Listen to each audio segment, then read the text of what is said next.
بسم اللہ والصلاة والسلام علی رسول اللہ اما بعد فاعوذ باللہ من الشیطان الرجیم بسم اللہ الرحمن الرحیم رب اشرح لی صدری ویسر لی امری واحلل عقدۃ من لسانی یفقهوا قولی رب زدنی علما اللہم فقہنی فی الدین اللہم انفعنا بما علمتنا وعلمنا ما ينفعنا وزدنا علما۔ الحمدللہ، اللہ تعالیٰ کے فضل و کرم کے ساتھ آج ہم دورہ قرآن کا آغاز کر رہے ہیں۔ اللہ تعالیٰ سے دعا کرتے ہیں کہ اللہ تعالیٰ رمضان کی ان باسعادت گھڑیوں سے بھرپور فائدہ اٹھانے کی توفیق عطا فرمائے اور اس رمضان ہمیں قرآن مجید کو صحیح طریقے سے سمجھ کر عمل کرنے والا اور آگے پہنچانے والا بنائے۔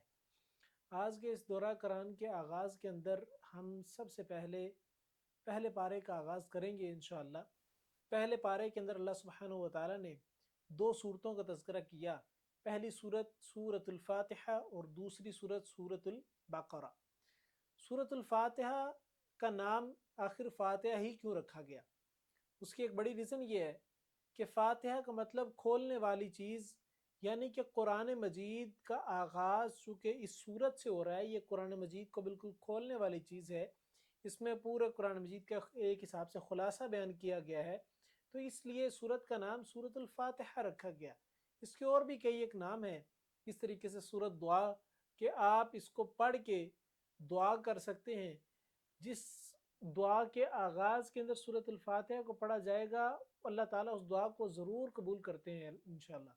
کیونکہ اس دعا کے اس سورۃ الفاتحہ کے اندر اللہ تعالیٰ نے حمد کا تذکرہ کیا، اللہ تعالیٰ کی بزرگی کا تذکرہ ہو رہا ہے، اللہ تعالیٰ کی تعریف بیان کی جا رہی ہے، انسان اپنی بندگی کا اظہار کر رہا ہے، اپنے عبد ہونے کا اظہار کر رہا ہے، انسان اللہ تعالیٰ کی بڑائی بیان کر رہا ہے، اور پھر اس کے ساتھ سے انسان اپنے لیے دعا کرتا ہے۔ اس لیے اس کو پڑھنے سے دعا بھی قبول ہوتی ہے۔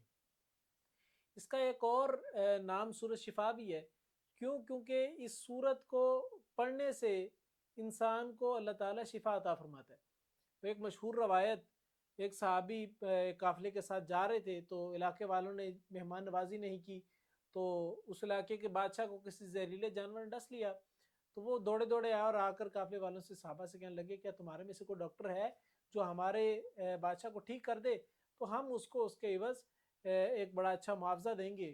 تو ایک صحابی راضی ہو گئے اور کہا کہ میں 30 بکریاں لوں گا اس علاج کے عوض، تو وہ راضی ہو گئے اور وہ گئے، جا کے سورہ فاتحہ کا دم کیا، بندہ ٹھیک ہو گیا اور 30 بکریاں لیے آ گئے۔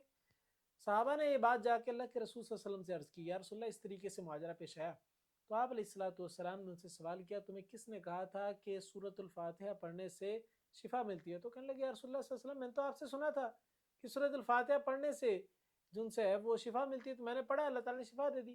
تو آپ صلی اللہ علیہ وسلم مسکرائے اور ان 30 بکریوں میں سے اپنا بھی حصہ رکھ لیا۔ اسی طریقے سے یہ سورت دعا بھی ہے کہ آپ اس کو پڑھ کے دعا جن سے مانگیں گے وہ قبول ہو جائے گی، اور اس سورت کو سورت نماز بھی کہتے ہیں۔ یعنی کہ اللہ کے رسول صلی اللہ علیہ وسلم کی حدیث ہے، فرمایا لا صلاۃ لمن لم یقرأ بفاتحۃ الکتاب، وہ نماز ہی نہیں ہے سرے سے، وہ رکعت ہی کنسیڈر نہیں ہوتی جس رکعت کے اندر سورۃ الفاتحہ کی تلاوت نہ کی جائے۔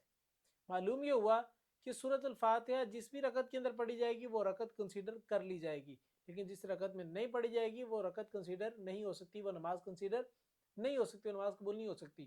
اس لیے سورت کو سورت نماز بھی کہتے ہیں۔ تو یہ تھے صورتوں کی، سورت کے کچھ مختلف قسم کے نام۔ اب اس کی فضیلت کے بارے میں تذکرہ کریں تو بہت سی روایات اس کے بارے میں موجود ہیں۔ اس طرح ایک صحابی رسول بیان کرتے ہیں کہ اللہ کے رسول صلی اللہ علیہ وسلم نے بیان فرمایا کہ یہ سورت ہی سب المثانی ہے، اور پھر فرمایا کہ یہ قرآن مجید یہ عظیم ترین سورت ہے۔ اسی طریقے سے آپ علیہ السلام کی ایک روایت، آپ علیہ السلام نے فرمایا کہ اس جیسی سورت نہ تو تورات کے اندر نازل کی، اور نہ ہی زبور کے اندر، نہ انجیل کے اندر، نہ ہی قرآن مجید میں اس جیسی کوئی صورت آئی۔ کتنی عظیم قسم کی صورت ہے۔ ایک مشہور روایت، غالباً سے بخاری کی روایت، آپ علیہ السلام بیٹھے، ساتھ جبرائیل امین بیٹھے، اور اچانک سے آسمان کے ایک دروازہ کھلنے کی آواز آئی، تو جبرائیل امین نے آسمان کی طرف نگاہیں بلند کی، اور رسول اللہ صلی اللہ علیہ وسلم نے بھی دیکھا، تو سیدھا جبرائیل کہنے لگے اللہ کے رسول ابھی جو آسمان کا دروازہ کھلا ہے یہ وہ دروازہ کھلا ہے جو آج سے پہلے کبھی نہیں کھلا، اور جو فرشتہ نازل ہو رہا ہے وہ فرشتہ نازل ہو رہا ہے جو آج سے پہلے کبھی نازل نہیں ہوا۔ پھر کہنے لگے کہ اس فرشتے نے، یہ فرشتہ آیا اور آ کر فرشتے نے سلام کیا، اور سلام عرض کرنے کے بعد آپ علیہ السلام کو دو نور بخشے، ایک نور سورۃ البقرہ اور دوسرا نور ایک نور سورۃ البقرہ اور دوسرا نور سورۃ البقرہ کی آخری دو آیات۔ تو ایک نور، دو نور عطا کیے، ایک نور سورۃ الفاتحہ اور دوسرا نور سورۃ البقرہ کی آخری دو آیات۔ ان کو پڑھ کے انسان جو بھی دعا کرتا ہے اللہ تعالیٰ اس کی دعا کو قبول کرتے ہیں، اللہ تعالیٰ اس کی حاجت کو ضرور پورا فرماتے ہیں۔ اس قرآن مجید کا جب بھی تلاوت کا آغاز کیا جائے تو اس کے سٹارٹنگ میں تعوذ لازم پڑھا جائے، تلاوت کے آغاز سے پہلے اعوذ باللہ من الشیطان الرجیم لازم پڑھا جائے۔ کیوں؟ کیونکہ اللہ تعالیٰ نے قرآن مجید کی سورۃ النحل کی آیت نمبر 98 کے اندر بیان فرمایا فَإِذَا قَرَأْتَ الْقُرْآنَ فَاسْتَعِذْ بِاللَّهِ مِنَ الشَّيْطَانِ الرَّجِيمِ، جب تم قرآن مجید کی تلاوت کرنے لگو تو اللہ تعالیٰ کی پناہ طلب کرو، اللہ کی پناہ میں آ جاؤ شیطان مردود سے، کیونکہ شیطان انسان کے حواس کے اوپر ایفیکٹ کرتا ہے، شیطان انسان کے فوکس کو ڈی فوکس کرنے کی کوشش کرتا ہے۔ جب انسان اعوذ باللہ من الشیطان الرجیم پڑھ لیتا ہے تو انسان پراپرلی فوکس کر سکتا ہے قرآن مجید کے اوپر، قرآن مجید کو سمجھ سکتا ہے، اور جب پراپر سمجھ کے پڑھے گا تب اللہ تعالیٰ اس کو ہدایت بھی عطا کریں گے۔ اسی طریقے سے جب قرآن مجید کو پڑھا جائے تو اس کے سٹارٹنگ میں بسم اللہ کو لازماً پڑھا جائے، بسم اللہ الرحمن الرحیم کو۔ اللہ تعالیٰ نے اس قرآن مجید کے آغاز کے اندر بھی، سورۃ الفاتحہ کے آغاز کے اندر بھی بسم اللہ کو درج کیا۔ بسم اللہ کے پڑھنے کے کئی ایک فائدے ہیں۔ اس طرح ایک فائدہ یہ ہے کہ جس کام کے شروع کے اندر بسم اللہ پڑھی جائے اللہ تعالیٰ اس میں برکت پیدا کر دیتے ہیں۔ اسی طریقے جس کام کے آغاز کے اندر بسم اللہ کی تلاوت کی جائے تو اللہ تعالیٰ اس کام کے اندر انسان کو فوکس جو سا بہتر کر دیتے ہیں، انسان کو اس میں اس کی بڑی اچھی طریقے سے رہنمائی نصیب ہو جاتی ہے۔ تو بے شمار فائدے ہیں اس کے بسم اللہ پڑھنے کے۔ تو آئیے آغاز کرتے ہیں سورۃ الفاتحہ کا۔ اس سورت کے اندر انسان اللہ تعالیٰ کے سامنے اپنی بندگی کا اظہار کرتا ہے، اللہ کی تعریف بیان کرتا ہے، اللہ کی حمد بیان کرتا ہے، اور پھر اس کے بعد اللہ تعالیٰ سے دعا کرتا ہے۔ یہ سورت 3 حصوں پر مشتمل ہے۔ بسم اللہ الرحمن الرحیم، الحمدللہ رب العالمین الرحمن الرحیم مالک یوم الدین۔ الحمد سب تعریف للہ رب العالمین، اللہ رب العالمین کے لیے۔ اللہ نے اس قرآن کے آغاز کے اندر ایک بات کلیئرلی بیان کر دی کہ تمام قسم کی تعریفیں کسی اور مخلوق کی نہیں ہو سکتی، کسی پیر فقیر، کسی ولی، کسی بابے کی نہیں ہو سکتی۔ ایک ہستی کی تمام قسم کی تعریفیں ہیں، اور وہ کون سی ہستی ہے؟ للہ رب العالمین، جو اللہ رب العالمین ہے اسی کی تعریف ہے۔ ہر کام کے اندر کمال اگر کوئی نصیب ہوا ہے تو وہ کس کی وجہ سے ہوا ہے؟ وہ اللہ رب العزت کی طرف سے۔ ہر کام میں اگر کوئی ترقی ملی ہے، کوئی کام اچھے طریقے سے کمپلیٹ ہو گیا، کس کی وجہ سے ہوا ہے؟ وہ اللہ رب العالمین کی وجہ سے ہوا ہے۔ کسی کام کے اندر جو کریڈٹ ہے وہ اللہ رب العالمین کو جائے گا۔ یہ ہے الحمد۔ اللہ نے بیان کر دیا ہر چیز کے اندر کہ کوئی بھی کسی بھی قسم کی خیر کی نسبت ہوگی تو وہ اللہ رب العالمین کی نسبت ہوگی اور کسی کی طرف نہیں کی جا سکتی۔ فرمایا اللہ ہے کون؟ رب العالمین، جو رب ہے تمام جہانوں کا۔ رب سے مراد کیا ہوتا ہے؟ جب بھی رب کا لفظ آئے گا اس سے مراد 3 قسم کی اللہ تعالیٰ کی صفات ہیں۔ خالق ہے اللہ تعالیٰ، اللہ تعالیٰ مالک ہے، اللہ تعالیٰ مدبر ہے۔ اللہ تعالیٰ کریٹر ہے، ہر چیز کو بنانے والا خالق ہے۔ پھر اللہ مالک ہے، اونرشپ اللہ تعالیٰ کے پاس ہے۔ پھر اللہ مدبر ہے، اللہ تعالیٰ نے پلان کیا ہر چیز کو۔ تو یہ اللہ تعالیٰ کی جو صرف صفات ہے۔ تو جب رب کا لفظ آئے گا تو اس سے مراد تینوں قسم کی چیزیں ہیں۔ العالمین تمام قسم کے جہانوں کا، وہ عالم انسان کا بھی ہے، عالم ارواح کا بھی ہے، عالم دنیا کا بھی ہے، عالم محشر کا بھی ہے، عالم برزخ کا بھی مالک ہے۔ تمام قسم کے عالموں کا اللہ تعالیٰ مالک ہے۔ الرحمن الرحیم، اللہ تعالیٰ رحمان بھی ہے۔ رحمان کی صفت اللہ تعالیٰ کی بہت بڑی صفت ہے کہ اس دنیا کے اندر رہتے ہوئے اللہ تعالیٰ نہ تو صرف اپنے مومنین کے اوپر، نہ اپنے صرف فرما برداروں کے اوپر رحم کرنے والا ہے، بلکہ اس کے ساتھ ساتھ ان لوگوں پر بھی اللہ تعالیٰ رحم کرنے والا ہے جو اللہ تعالیٰ کی نافرمانی کرتے۔ مثال کے طور پہ ایک کافر ہے، وہ اللہ کی نافرمانی کرتا ہے، اللہ کا انکار کرتا ہے، اس کے باوجود اگر وہ محنت کرتا ہے تو اللہ تعالیٰ اس کو اس کا پھل دیتے ہیں۔ تو یہ ہے اللہ تعالیٰ کا رحمان ہونا۔ اسی طریقے سے اللہ کی رحیم کی صفت سے مراد یہ ہے کہ کل قیامت کے دن انسان جب اللہ تعالیٰ کے سامنے حاضر ہوں گے، ان کے اعمال تولے جائیں گے، تو اس ٹائم خصوصی قسم کی شفقت جو اللہ تعالیٰ رحمت کریں گے وہ مومنین کے اوپر کریں گے۔ وہ یہ ہوگی کہ اگر 50% سے اعمال نیچے بھی ہوتے ہیں، کوئی نیکیاں کم بھی ہوتی ہیں اور اس کے اندر شرک موجود نہیں ہوتا، تو اللہ تعالیٰ اس کو جہنم کے اندر ان کی سزا ان کو پوری کروانے کے بعد اللہ تعالیٰ ان کو نکال کے جنت میں داخل کر دیں گے۔ یہ ہے اللہ تعالیٰ کی رحیم کی صفت کا ہونا۔ کہ جس کے دل کے اندر رائی کے دانے کے برابر بھی ایمان موجود ہوگا، یعنی کہ شرک کسی صورت موجود نہیں ہوگا، ایمان موجود ہوگا، توحید اور رسالت موجود ہوگی، تو وہ بندہ جنت کے اندر داخل ہوگا۔ یہ ہے اللہ تعالیٰ کی رحیم کی صفت۔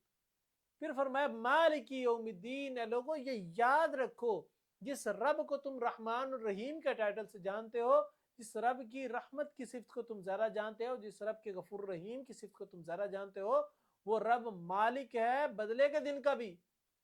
دنیا کے اندر کو زیادتی کی، قیامت کے دن بھگتنا پڑ جائے گا، قیامت کے دن واپسی دینا پڑ جائے گا، عدلے کا بدلہ ہوگا، جو کیا ہوگا وہی ملے گا، جو بویا ہوگا وہی کاٹنے کو ملے گا۔ جس کے ساتھ زیادتی کی وہ زیادتی واپسی ملے گی، جس کا کوئی خیر کیا خیر واپسی ملے گی۔ وہ مالک یوم الدین ہے، اللہ بدلے کے دن کا مالک ہے۔ پھر آگے اللہ تعالیٰ نے بیان فرمایا کہ مالک یوم الدین ایاک نعبد و ایاک نستعین۔ انسان اس اللہ تعالیٰ کی تعریف کے بعد دو قسم کے وعدے کرتا ہے۔ وہ پہلا وعدہ یہ ہے ایاک نعبد، یا اللہ ہم تیری ہی عبادت کرتے ہیں اور تیری عبادت کرتے رہیں گے، وَإِيَّاكَ نَسْتَعِينُ، اور تجھ ہی سے مدد مانگتے ہیں اور تجھ ہی سے مدد مانگتے رہیں گے۔ اس وعدے کے کرنے کے بعد انسان جو سے اللہ تعالیٰ سے دعا کرتا ہے اہدنا الصراط المستقیم، اللہ مجھے سیدھا راستہ دکھا دے، اللہ مجھے سیدھا راستہ دکھا بھی اور چلنے کی توفیق بھی دے۔ سیدھا راستہ کون سا ہوگا؟ سیدھا راستے سے مراد وہی راستہ ہے جو کہ آدم علیہ السلام جس طریقے پہ چلتے رہے اور رسول اللہ صلی اللہ علیہ وسلم جس طریقے پہ چلتے رہے، یہ سارے کے سارے انبیاء جس طریقے کے اوپر چلتے رہے وہی طریقہ سیدھا راستہ ہے، اور وہی طریقہ ہی اللہ تعالیٰ کی رسی ہے۔ اور وہ کیا ہے؟ وہ اللہ کی کتاب ہے، اللہ کا حکم ہے، اور رسول کی باتیں ہیں جو اللہ تعالیٰ وحی کے ذریعے سے رسول کے منہ سے نکلواتے ہیں، یعنی قرآن و سنت کی باتیں، یعنی کہ اللہ تعالیٰ کی کتاب اور رسول کے حدیث کی باتیں۔ یہ دو قسم کی چیزیں ہیں جو جس کے اوپر انسان چلے تو یہی اللہ کی رسی ہے، جس پہ انسان چلے تو یہی صراط المستقیم ہے۔ اور اسی کے بارے میں اللہ کے رسول صلی اللہ علیہ وسلم نے بیان فرمایا ما انا علیہ واصحابی، جس منہج کے اوپر، جس عقیدے کے اوپر، جس نظریے کے اوپر، جس سسٹم کے اوپر میں اور میرے صحابہ ہیں، جو اس پہ چلے گا وہی اصل میں جنتی ہے، وہی اصل میں حبل اللہ کو پکڑنے والا ہے، وہی اصل میں اللہ کی رسی کو پکڑنے والا ہے، اور یہی رستہ صراط مستقیم ہے۔ اللہ نے اسی آیت سے اگلی آیت کے اندر بیان فرمایا صراط الذین انعمت علیہم، راستہ ان لوگوں کا جن پر تو نے انعام کیا۔ انعام کن لوگوں پر اللہ تعالیٰ نے کیا؟ اللہ تعالیٰ نے قرآن مجید کی سورۃ النساء کی آیت نمبر 69 کے اندر بیان فرمایا وَمَن يُطِعِ اللَّهَ وَالرَّسُولَ فَأُولَٰئِكَ مَعَ الَّذِينَ أَنْعَمَ اللَّهُ عَلَيْهِم مِّنَ النَّبِيِّينَ وَالصِّدِّيقِينَ وَالشُّهَدَاءِ وَالصَّالِحِينَ وَحَسُنَ أُولَٰئِكَ رَفِيقًا۔ فرمایا جو اللہ اور اس کے رسول کی فرما برداری کرتے ہیں تو یہ ان لوگوں کے ساتھ ہوں گے جن پر اللہ نے انعام کیا۔ کن لوگوں پر انعام کیا؟ من النبیین، جو نبیوں میں سے تھے، وہ صدیقین اور صدیقین، و شہداء اور شہداء، و صالحین اور نیک لوگ، وحسن اولئک رفیقا، اور یہ کتنا اچھا ساتھ ہے۔ اس سے مراد کون لوگ ہیں؟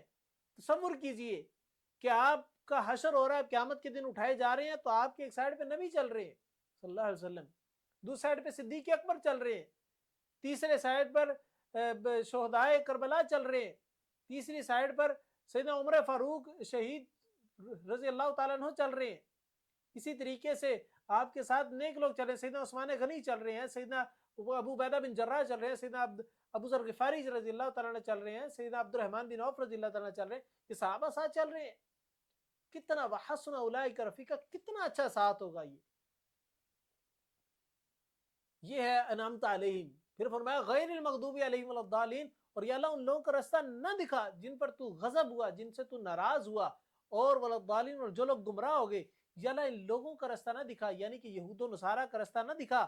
آپ علیہ الصلوۃ والسلام سیدنا عبداللہ بن عباس رضی اللہ تعالیٰ کے قول کے مطابق، غالباً انہی کا قول ہی ہے، ان کے مطابق کہ یہ غیر المغضوب سے مراد یہودی ہیں اور ولا الضالین سے مراد نصارہ ہیں، یعنی کہ یہود و نصارہ کے طریقے پہ نہ چلا بلکہ ان لوگوں کے طریقے پہ چلا جو نبی تھے، جو صدیقین تھے، جو شہداء تھے، جو صالحین تھے، ان لوگوں کے طریقوں پر چلا۔ وحسن اولئک رفیقا، اور یہ کتنا اچھا ساتھ ہوگا۔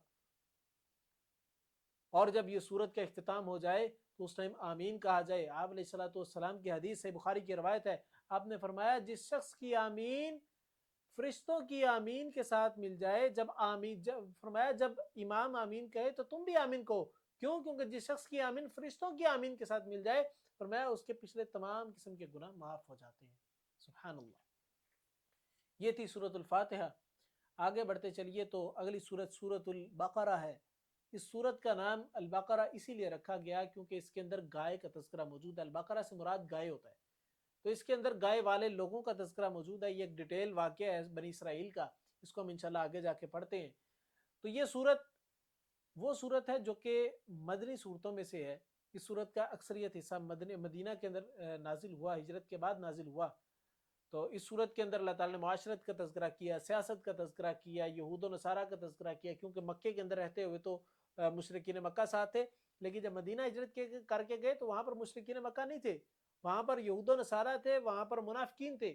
تو اللہ تعالیٰ نے سورت کے اندر منافقین کا تذکرہ کیا، یہودیوں کا تذکرہ کیا، نصارہ کا تذکرہ کیا، ان کے طریقہ کار کا تذکرہ کیا، اور ان کے اندر پائی جانے والی خصلتوں کا تذکرہ کیا۔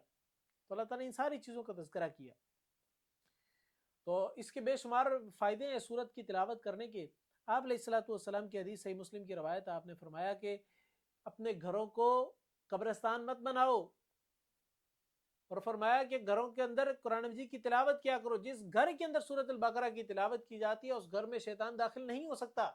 ایک بہت بڑی فضیلت ہے اس سورت کی۔ اور اسی طریقے سے آپ علیہ الصلوۃ والسلام کی حدیث ہے، آپ نے فرمایا کہ قرآن پاک کی تلاوت کیا کرو کیونکہ وہ کل قیامت کے دن اللہ تعالیٰ کے ہاں سفارش کرے گا اپنے پڑھنے والے کی۔ اور اسی طریقے سے فرمایا کہ دو روشن صورتیں یعنی کہ سورت البقرہ اور سورت آل عمران پڑھا کرو کیونکہ کل قیامت کے دن سائبانوں کی صورت میں آئیں گے، یہ سائے دار چیزوں کی صورت میں آئیں گے، یہ پرندوں کے جھنڈ کی صورت کے اندر آئیں گے، اور آ کر اللہ تعالیٰ کے سامنے اس بندے کی سفارش کریں گے جو بندہ قرآن مجید کی ان دو صورتوں کو پڑھتا ہوگا۔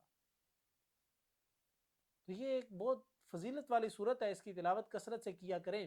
اس صورت کا آغاز اللہ تعالیٰ نے حروف مقطعات سے کیا۔ حروف مقطعات وہ حروف ہیں جن کو الگ الگ پڑھا جاتا ہے، اس طرح الف لام میم، الف لام را، الف لام میم، اس طرح کاف ہا یا عین صاد، یہ ساری کے سارے الفاظ ان سے ہیں، یہ حروف مقطعات ہیں۔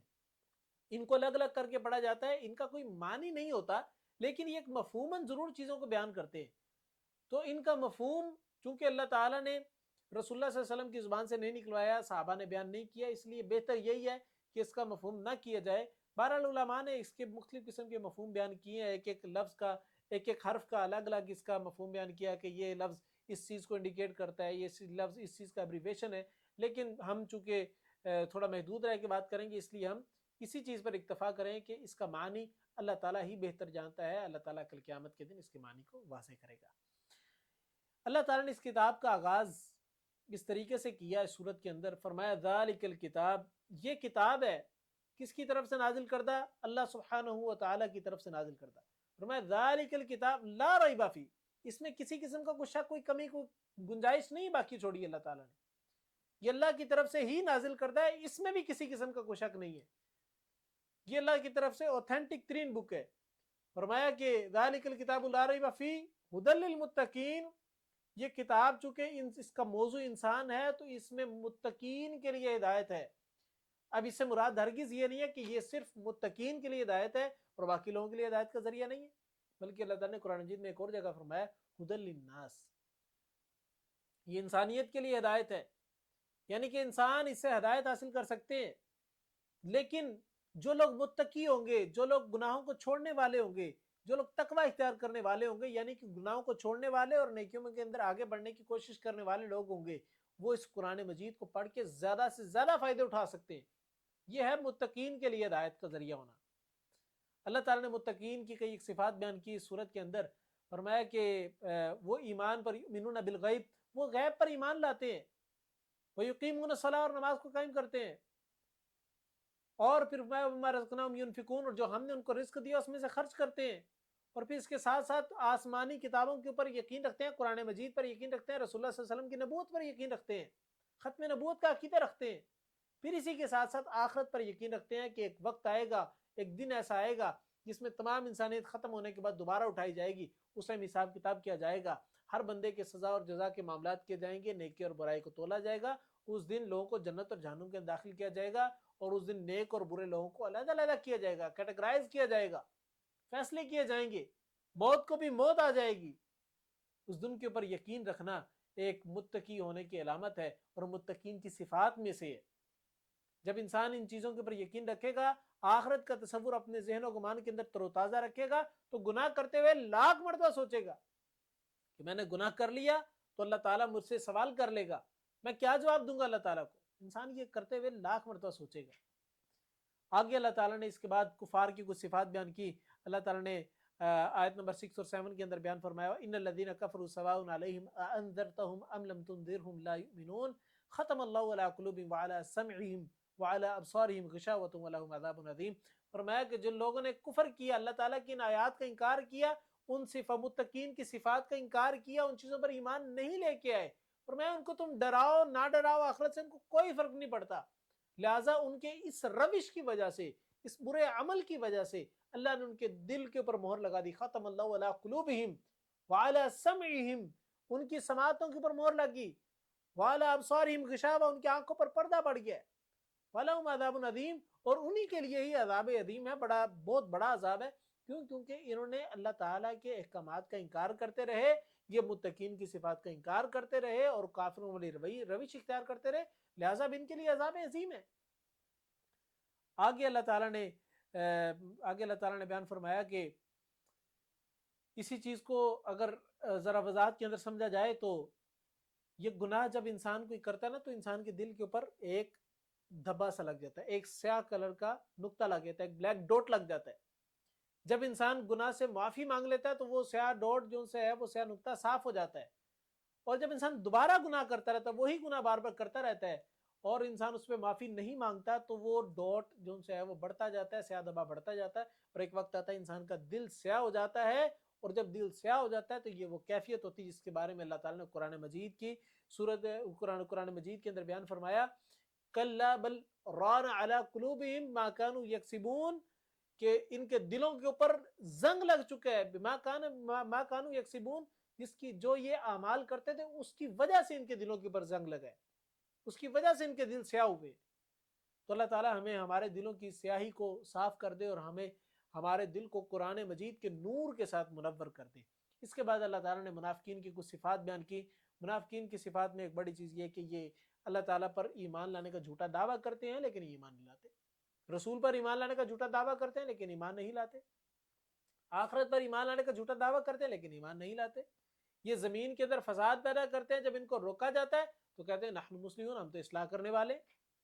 یہ اسی طریقے سے بات کرتے ہیں تو جھوٹ بولتے ہیں، یہ صحابہ کرام رضوان اللہ اجمعین کی گستاخی کرتے ہیں، اسی طریقے سے قرآن مجید کا مذاق اڑاتے ہیں، اسلام کے شعائر کا مذاق اڑاتے ہیں. آپ علیہ الصلوۃ والسلام کی حدیث آپ نے فرمایا کہ 4 قسم کی نشانیاں ایسی ہیں جو کہ منافقین کی نشانیاں ہیں، جس میں 4 قسم کی نشانیاں پائی جائیں وہ سمجھ لے منافق ہے، یا ان میں سے کوئی ایک بھی پائی جائے تو وہ سمجھ لے کہ وہ اسی منافقت کے رستے کے اوپر ہی ہے. وہ پہلی نشانی وہ فرمایا کہ وہ یہ ہے کہ جب اسے امین بنایا جائے تو وہ خیانت کرتا ہے، یعنی امانت میں خیانت کرتا ہے. دوسری نشانی وہ یہ کہ جب بات کرتا ہے تو جھوٹ بولتا ہے، یعنی ہر بات پہ جھوٹ بولتا ہے، جو بات کرتا ہے اس کو پوری نہیں کرتا بلکہ جھوٹ بولتا ہے. اسی طریقے سے تیسری نشانی یہ کہ جب وعدہ کرتا ہے تو وعدہ خلافی کرتا ہے، ہر وعدے کی جون سے نا وہ پاسداری نہیں کرتا. اور چوتھی نشانی بیان فرمائی وہ یہ کہ جب بھی یہ آپس میں جھگڑتے ہیں تو گالیاں بکتے ہیں. یہ 4 قسم کی نشانیاں منافقین کی ہیں جو میجر نشانی ہیں، اور آج ہماری امت کی کثرت کے اندر یہ نشانیاں پائی جاتی ہیں. اللہ تعالی ہمارے دلوں کو ان گناہوں سے پاک کر دے، ہمارے جسم کو، ہماری زندگی کو ان منافقین کی نشانیوں سے پاک کر دے، آمین. اس کے بعد اللہ تعالیٰ نے آیت نمبر 21 کے اندر بیان فرمایا کہ یا ایھا الناس اعبدوا ربکم الذی خلقکم والذین من قبلکم لعلکم تتقون. یہ اللہ تعالیٰ نے انٹرنیشنلی ورلڈ آرڈر کے طور پہ ایک بات بیان کی. کیا لوگو اللہ تعالیٰ کی عبادت کرو، اعبدوا اللہ، اللہ تعالیٰ کی عبادت کرو، اپنے رب کی عبادت کرو. رب کون ہے؟ الذی خلقکم، جس نے تمہیں پیدا کیا، والذین من قبلکم، اور تم سے پہلے لوگوں کو پیدا کیا. یعنی انسانیت کا کریٹر ایک اللہ کی ذات ہے، لہذا اسی کی عبادت کرنی ہے.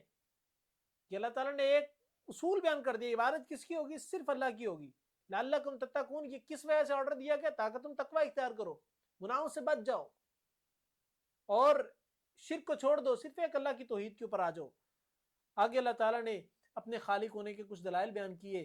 آیت نمبر 22 کے اندر اللہ تعالیٰ نے بیان فرمایا الذی جعل لکم الارض فراشا والسماء بناء فانزل من السماء ماء فاخرج به من الثمرات رزقا لکم فلا تجعلوا للہ اندادا وانتم تعلمون. فرمایا الذی جعل لکم الارض فراشا، اللہ کی ذات وہ ذات ہے جس نے زمین کو فرش بنایا، والسماء بناء اور آسمان کو چھت بنایا، وانزل من السماء ماء اور آسمان سے پانی کو برسایا، بارش کو برسایا، اور پھر فرمایا کہ فاخرج به من الثمرات رزقا لکم، اور اللہ تعالیٰ نے اس پانی کو برسانے کے سبب زمین سے تمہارے لیے کچھ فائدے کی چیزیں اگائیں. یہ بارش نہ برسے تو زمین کے اوپر قحط سالی پیدا ہو جائے، بیماریاں پھیل جائیں، لوگ مرنا شروع ہو جائیں، قحط سالی سے ہی مرتے جائیں، بیماریوں سے مرتے جائیں، موسمی شدت سے مرتے جائیں. فرمایا کہ فلا تجعلوا للہ اندادا وانتم تعلمون، اور یہ ساری چیزیں عطا کرنے کے بعد صرف ایک مطالبہ، وہ یہ کہ اللہ کے ساتھ کسی کو شریک نہیں ٹھہرانا، اور یہ تم جانتے ہو کہ اللہ کے ساتھ کسی کو شریک ٹھہرانا درست کام نہیں ہے. آگے اللہ تعالیٰ نے رسول اللہ صلی اللہ علیہ وسلم کی کچھ رسالت کے بارے میں کچھ باتیں بیان کی. اللہ تعالیٰ نے بیان فرمایا وَإِن كُنتُمْ فِي رَيْبٍ مِّمَّا نَزَّلْنَا عَلَىٰ عَبْدِنَا فَأْتُوا بِسُورَةٍ مِّن مِّثْلِهِ وَادْعُوا شُهَدَاءَكُم مِّن دُونِ اللَّهِ إِن كُنتُمْ صَادِقِينَ. اللہ تعالیٰ نے بیان فرمایا کہ یہود و نصارہ جو ان سے تھے، یہ رسول اللہ صلی اللہ علیہ وسلم سے حسد کرتے تھے. حسد کرنے کی سبب انہوں نے کئی ایک تہمتیں آپ علیہ الصلوۃ والسلام پہ لگائیں، جن میں سے ایک تہمت یہ تھی کہ نعوذ باللہ من ذالک، اس قرآن مجید کو یہ اللہ تعالیٰ نے نازل نہیں کیا، یہ کلام اللہ نہیں ہے، بلکہ یہ رسول اللہ صلی اللہ علیہ وسلم نے خود گھڑا ہے. اللہ نے کہا کہ اچھا تم یہ چیلنج کرتے ہو کہ رسول نے اس کو خود گھڑا ہے، پھر جاؤ وَإِن كُنتُمْ فِي رَيْبٍ مِّمَّا نَزَّلْنَا عَلَىٰ عَبْدِنَا، اگر اس بات میں کچھ شک ہے تمہیں کہ یہ رسول کی طرف نازل کردہ نہیں ہے، فَأْتُوا بِسُورَةٍ مِّن مِّثْلِهِ وَادْعُوا شُهَدَاءَكُم مِّن دُونِ اللَّهِ، اور جاؤ پھر اس جیسی کوئی ایک صورت بنا کے لے کے آؤ. سورت بقرہ نہیں کہتے، سورت اخلاص نہیں کہتے، جاؤ ایک صورت کوثر جتنی کو صورت بنا کے لے آؤ، 3 آیات پر مشتمل کو صورت بنا کے لے آؤ. وَادْعُوا شُهَدَاءَكُم مِّن دُونِ اللَّهِ، اور اپنے ساتھ صرف اکیلے نہیں بلکہ تمام قسم کے لوگوں کو ملا لو، جنوں ان سب کو ملا لو، جو آگے پیچھے جتنے آنے والے ہیں سب کو ملا لو، من دون اللہ، سوائے اللہ تعالیٰ کی، ان کو تم صادقین، اگر تم سچے اس چیلنج کو پورا کر سکتے تو جاؤ کر کے لے کے آؤ.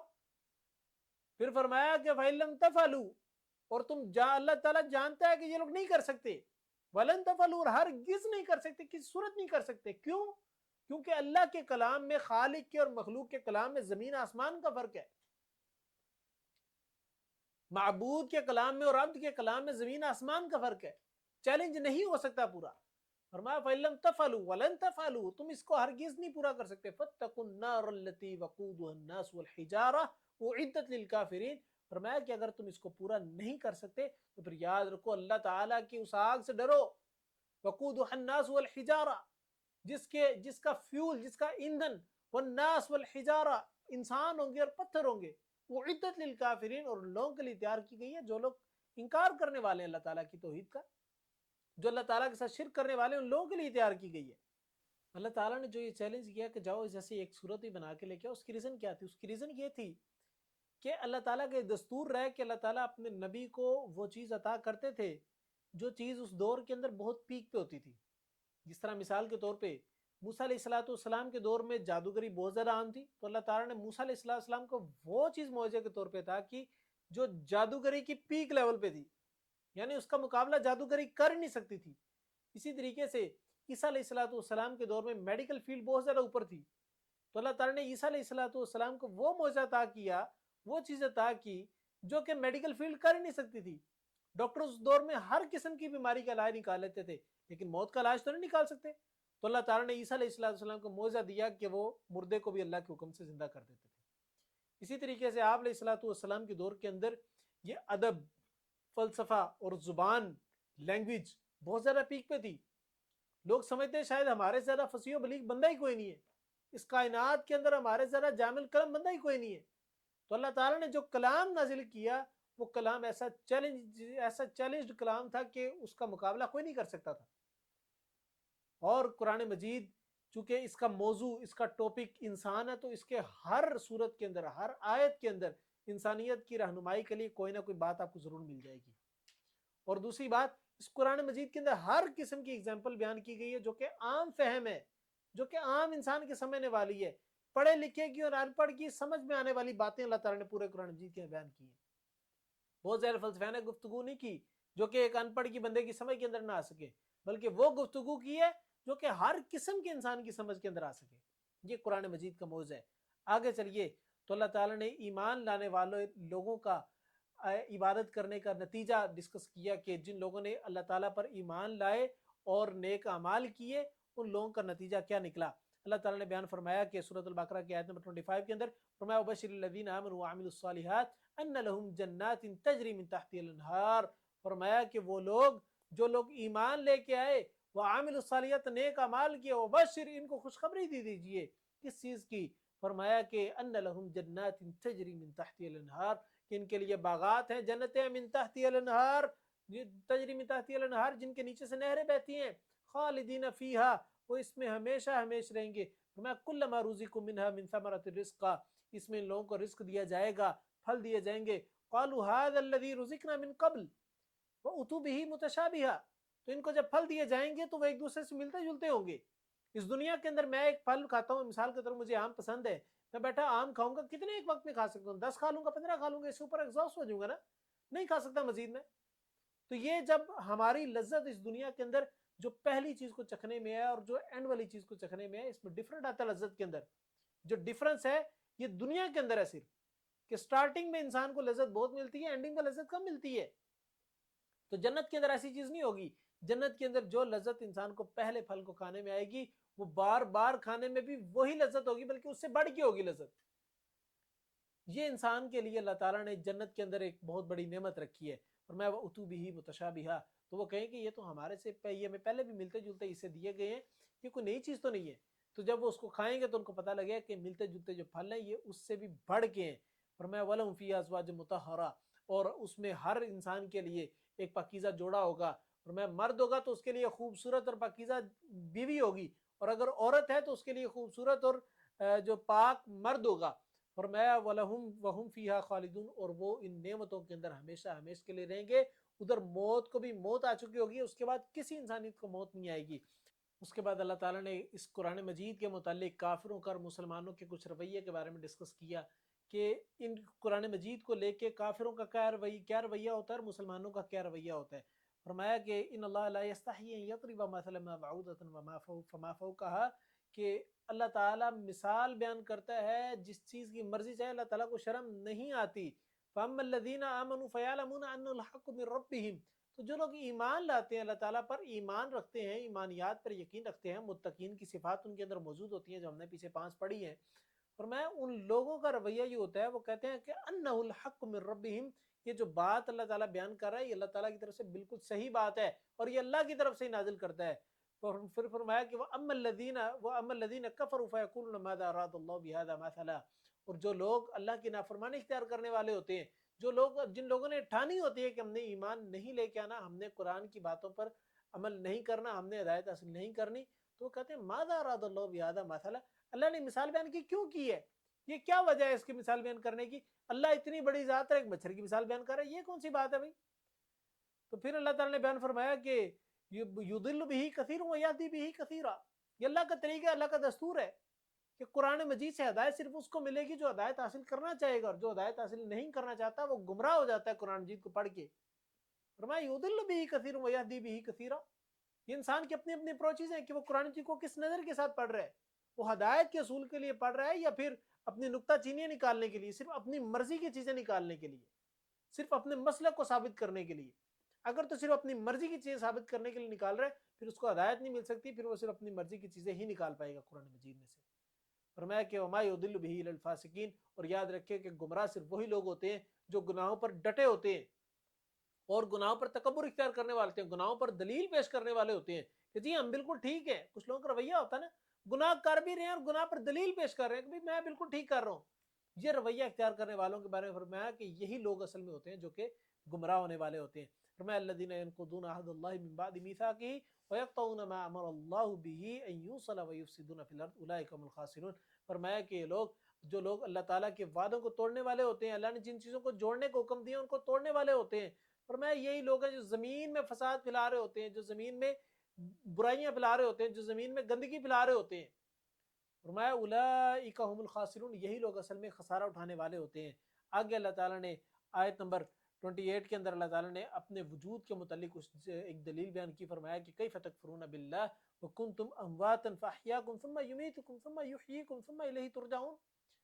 فرمایا تم اللہ کا انکار کیسے کر سکتے ہو، کیف تکفرون، تم کیسے انکار کر سکتے ہو اللہ تعالیٰ کا، حالانکہ تم کیا تھے، وَكُنْتُمْ أَمْوَاتًا، تم لوگ تو مردہ تھے، تم لوگ مرے ہوئے حالت میں تھے۔ انسان پیدائش سے پہلے کدھر ہوتا ہے، مردہ حالت میں ہی ہوتا ہے نا، اموات۔ فاحیاکم، اللہ تعالیٰ زندگی دیتا ہے، میل کا اور فیمیل کے ایگز آپس میں اکٹھے ہوتے ہیں تو وہ دونوں کے اکٹھے ہونے سے جو ان سے ہے وہ انسان بنتا ہے۔ فاحیاکم، اللہ تعالیٰ انسان کو زندگی دیتا ہے۔ ثم یمیتکم، انسان بڑا ہوتا ہے، جوان ہوتا ہے، پھر بڑھاپے کی طرف جاتا ہے اور انسان کی عمر ڈھل جاتی ہے، ارذل العمر کی طرف چلا جاتا ہے، انسان کو موت ڈھانپ لیتی ہے۔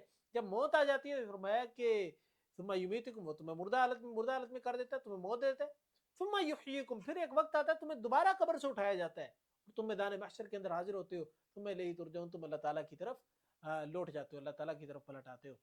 تو پھر بھی تم اللہ تعالیٰ کا انکار کیسے کر سکتے ہو؟ یہ سارے پروسیس کرنے والی ذات کون ہے؟ ایک اللہ کی ذات کے علاوہ اور کون ہو سکتا ہے؟ آگے اللہ تعالیٰ نے آیت نمبر 29 کے اندر بیان فرمایا والذی خلق لکم ما فی الارض جمیعا ثم استوى الى السماء فسواهن سبع سماوات وهو بكل شيء علیم۔ اللہ تعالیٰ نے کائنات کی تخلیق کا مقصد اس آیت کے اندر بیان فرما دیا، فرمایا کہ والذی خلق لکم ما فی الارض جمیعا، اللہ کی ذات وہ ذات ہے جس نے زمین و آسمان میں ہر چیز کو بنایا۔ پھر فرمایا ثم استوى الى السماء فسواهن سبع سماوات، پھر اللہ تعالیٰ نے آسمان کی طرف متوجہ ہوا اور آسمان کو 7 آسمانوں کو برابر جو ان سے ہے وہ اللہ تعالیٰ نے بنا دیا۔ وَهُوَ بِكُلِّ شَيْءٍ عَلِيمٌ، اللہ تعالیٰ ہر چیز کا علم رکھنے والا ہے۔ یہ اللہ تعالیٰ نے اپنے علم کے بارے میں بیان کیا کہ کائنات کی تخلیق کا مقصد کیا ہے، اس کے پیچھے اللہ تعالیٰ نے فلسفے کو بیان کیا کہ یہ کس طریقے سے زمین و آسمان کو بنایا گیا، ان کے بنانے کے پیچھے کون سی ہستی موجود ہے۔ اس کو بنانے کے پیچھے صرف ایک ہی ہستی ہے، وہ اللہ تعالیٰ کی ذات ہے۔ کس نے الیبوریٹ کیا؟ اللہ تعالیٰ نے بیان کیا۔ اللہ تعالیٰ کیوں بیان کر رہا ہے؟ کیونکہ اللہ تعالیٰ ہر چیز کو جانتا ہے۔ اللہ تعالیٰ نے کیسے بنا لیا؟ کیونکہ اللہ تعالیٰ ہر چیز کو جانتا ہے۔ آگے اللہ تعالیٰ نے انسان کی تخلیق کے آغاز کے بارے میں ڈسکس کیا کہ انسان کو جب بنایا گیا تو وہ کس طریقے سے بنایا گیا کہ زمین کے اوپر پہلے سارے کے سارے جنات موجود تھے۔ اللہ تعالیٰ نے فرشتوں سے کہا کہ میں زمین کے اوپر انی جاعل فی الارض خلیفہ، میں زمین پر ایک خلیفہ بنانے والا ہوں۔ تو فرشتوں نے کہا اتجعل فیہا من یفسد الدماء ونحن نسبح بحمدک ونقدس لک، اللہ تو زمین کے اوپر ایک ایسی مخلوق بنانے والا ہے جو زمین میں فساد کرے گی، اس طرح یہ جنات کرتے ہیں، کیا ہم تیری تسبیح و تمجید بیان کرنے کے لیے کافی نہیں ہے؟ تو اللہ تعالیٰ نے فرمایا انی اعلم ما لا تعلمون، جو میں جانتا ہوں وہ تم نہیں جانتے۔ پھر اللہ تعالیٰ نے جن سے ہے وہ آدم کو بنایا، اور آدم کو بنانے کے بعد فرشتوں کو اور ابلیس کو، یعنی جو جنوں کا سردار تھا، اس کو حکم دیا کہ فرشتوں کو اس آدم کو سجدہ کرو۔ یہ یاد رکھیں، یہ سجدہ تعظیمی سجدہ تھا، یہ سجدہ عبادت والا سجدہ نہیں تھا۔ عبادت کا سجدہ نہ تو پہلے کسی امت کے اندر جائز تھا اور نہ امت محمدیہ صلی اللہ علیہ وسلم کے اندر یہ جائز ہے، یہ صرف اللہ تعالیٰ کی ذات کے لیے خاص ہے۔ تعظیماً سجدہ رسول اللہ صلی اللہ علیہ وسلم کی امت سے پہلی امتوں کے اندر جائز تھا، لیکن آپ علیہ الصلوۃ والسلام کی امت کے اندر تعظیماً سجدہ کسی کو جائز نہیں ہے۔ صرف ایک اللہ کی ذات ہے جس کے سامنے سجدہ ریز ہوا جا سکتا ہے، تعظیماً جھکا جا سکتا ہے۔ تو اللہ تعالیٰ نے فرشتوں کو اور جنات کے سردار ابلیس کو حکم دیا کہ آدم کو سجدہ کرو، لیکن اس نے سجدے سے، فرشتے نے سجدہ کر لیا لیکن ابلیس نے سجدے سے انکار کر دیا۔ اس نے انکار کرنے کے بعد اس گناہ کے اوپر دلیل دی، جب دلیل دی تو اللہ تعالیٰ نے بیان فرمایا کہ وَإِذْ قُلْنَا لِلْمَلَائِكَةِ اسْجُدُوا لِآدَمَ فَسَجَدُوا إِلَّا إِبْلِيسَ، جب اللہ تعالیٰ نے فرشتوں کو حکم دیا کہ سجدہ کرو، فَسَجَدُوا إِلَّا إِبْلِيسَ، تو سارے سجدے میں گر گئے سوائے ابلیس کے۔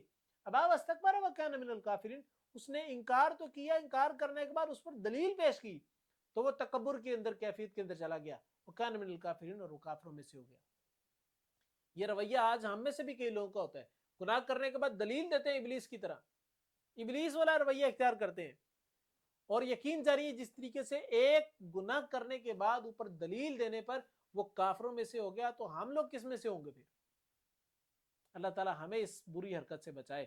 آگے اللہ تعالیٰ نے جو ان سے ہے وہ آدم علیہ الصلوۃ والسلام کے بارے میں، جو تعظیماً سجدہ آدم کو کیا گیا تھا اس کے بارے میں ایک روایت موجود ہے، وہ یہ کہ سیدنا معاذ رضی اللہ تعالیٰ عنہ ایک مرتبہ شام کے سفر سے واپسی آئے، تو آ کر انہوں نے آپ علیہ الصلوۃ والسلام کو سجدہ کیا، تو آپ نے فرمایا کہ یہ کیا کر رہے ہو معاذ؟ تو کہنے لگے یا رسول اللہ صلی اللہ علیہ وسلم میں شام گیا تو میں نے جا کے دیکھا کہ وہاں کے لوگ اپنے سرداروں کو، اپنے بادشاہوں کو، اپنے بڑوں کو، اپنے علماء کو سجدہ کرتے ہیں، تو میں نے یہ دیکھا کہ سجدے کا اصل حقدار تو پھر آپ ہیں، کیونکہ آپ تو ان سے بڑھ گئے، تو اس لیے میں آپ کو سجدہ کروں۔ آپ نے صلی اللہ علیہ وسلم نے فرمایا کہ معاذ یہ کام نہ کرو، میری امت کے اندر اگر سجدہ کرنا جائز ہوتا تو میں عورت کو حکم دیتا کہ اپنے شوہر کو سجدہ کرے، اور کسی کو سجدہ کرنے کی اجازت نہیں ہے۔ تو اگر یہ جائز ہوتا تو وہ بھی عورت کو ہوتا کہ صرف اور صرف اپنے شوہر کو سجدہ کرے، اس کے علاوہ اور کسی کو جائز نہ ہوتا، لیکن چونکہ میری امت کے تعظیمت سجدہ ہی حرام ہے، اس لیے کسی کو بھی دوسرے کو سجدہ کرنے کی اجازت نہیں سوائے اللہ تعالیٰ کے ساتھ۔ آگے اللہ تعالیٰ نے آدم علیہ السلام کے متعلق بیان فرمایا کہ جب آدم کو تخلیق کیا گیا تو کچھ دنوں کے لیے، کچھ لمحات کے لیے، کچھ وقت کے لیے اللہ تعالیٰ نے جنت کے اندر رکھا، کچھ تربیت کے مراحل سے گزارنے کے لیے۔ تو جب جنت کے اندر رکھا تو اللہ تعالیٰ نے فرمایا وَقُلْنَا يَا آدَمُ اسْكُنْ أَنْتَ وَزَوْجُكَ الْجَنَّةَ وَكُلَا مِنْهَا رَغَدًا حَيْثُ شِئْتُمَا وَلَا تَقْرَبَا هَٰذِهِ الشَّجَرَةَ فَتَكُونَا مِنَ الظَّالِمِينَ فَأَزَلَّهُمُ الشَّيْطَانُ عَنْهَا فَأَخْرَجَهُمَا مِمَّا كَانَ فِيهِ۔ تو اللہ تعالیٰ نے آدم اور اس کی بیوی دونوں کو بنایا اور جنت کے اندر بھیج دیا، فرمایا کہ فَكُلَا مِنْهَا رَغَدًا حَيْثُ شِئْتُمَا، تم اس جنت کے اندر جاؤ، چلو پھرو، کھاؤ پیو، جو مرضی کرو، وَلَا فَلَا تَقْرَبَا هَٰذِهِ الشَّجَرَةَ فَتَكُونَا مِنَ الظَّالِمِينَ، اور اس درخت کے قریب نہیں جانا، باقی جو مرضی کرو، اگر درخت کے قریب گئے فَتَكُونَا مِنَ الظَّالِمِينَ تو اپنے اوپر ظلم کر بیٹھو گے، ظالموں میں سے ہو جاؤ گے۔ تو شیطان نے کھربا یہ آزمایا کہ پوری جنت کو چھوڑ کے صرف ایک جو چیز سے روکا گیا، صرف اس چیز کی طرف ہی آدم کو مائل کرنے کی کوشش کی، اس چیز کی طرف ہی راغب کرنے کی کوشش کی، ساری جنت ایک سائڈ پہ چھوڑ دو، صرف یہ جو چیز منع کی گئی اصل تو چیز یہی ہے۔ تو شیطان نے ان دونوں کو پھسلوا دیا، اور یہی وہ چیز ہے کہ شیطان آج تک کسی عربے کو آزماتا ہے۔ دنیا کے اندر ساری کے ساری چیزیں حلال ہیں سوائے چند ایک گنی چنی چیزوں کے جو کہ حرام ہے۔ کھانے پینے کی چیزیں ہر چیز حرام ہے، ہر چیز حلال ہے سوائے چند چیزوں کے، جس کو اللہ تعالیٰ نے سورۃ بقرہ میں بیان فرمایا انما حرم علیکم المیتۃ والدم ولحم الخنزیر وما احل به لغیر اللہ۔ کھانے پینے کی ہر چیز حلال ہے سوائے اس کے کہ میتۃ مردہ چیز جو مردہ ہو جائے وہ حرام ہے، والدم خون حرام ہے، ولحم الخنزیر خنزیر کا گوشت حرام ہے، پھر وما احل به لغیر اللہ، اور ہر وہ چیز جو غیر اللہ کے نام کے لیے پکاری جائے، جو غیر اللہ کی طرف منسوب کی جائے، وہ بھی حرام ہے، اس کے علاوہ باقی سب حلال ہے۔ اور شیطان ساری حلال چیزوں کو انسان کو بلوا کر صرف ایک حرام کردہ چیزوں کے اوپر فوکس کرواتا ہے کہ اصل چیز یہ ہے، اس کے اوپر فوکس کرو بس۔ تو اللہ تعالی ہم سب کو اپنے فوکس سیٹ کرنے کی توفیق عطا فرمائے۔ آگے اللہ تعالی نے بنی اسرائیل کے بارے میں تھوڑی ڈیٹیل کے تذکرہ کیا، چونکہ اس سورت کے اندر اللہ تعالی نے سٹارٹنگ کے اندر، اس پارے کے سٹارٹنگ کے اندر ہی اللہ نے بنی اسرائیل کی ڈیٹیل کے اندر تذکرہ کیا، جس کی بنا پر سورت کا نام سورۃ البقرہ بھی رکھا گیا۔ اللہ تعالی نے ان سورۃ البقرہ کی اس پارٹ کے اندر بنی اسرائیل نے چونکہ اللہ تعالیٰ کی عبادت سے گریز کیا، انہوں نے اللہ تعالیٰ کے ساتھ شریک بنانے کی کوشش کی، حالانکہ یہ بنی اسرائیل قوم اللہ تعالیٰ کی سب سے لاڈلی قوم تھی۔ اللہ نے بے شمار ان پہ نعمتیں کی، اللہ نے ان کے اوپر بادلوں کا سایہ کیا، اللہ نے ان کے اوپر من و سلوہ نازل کیا۔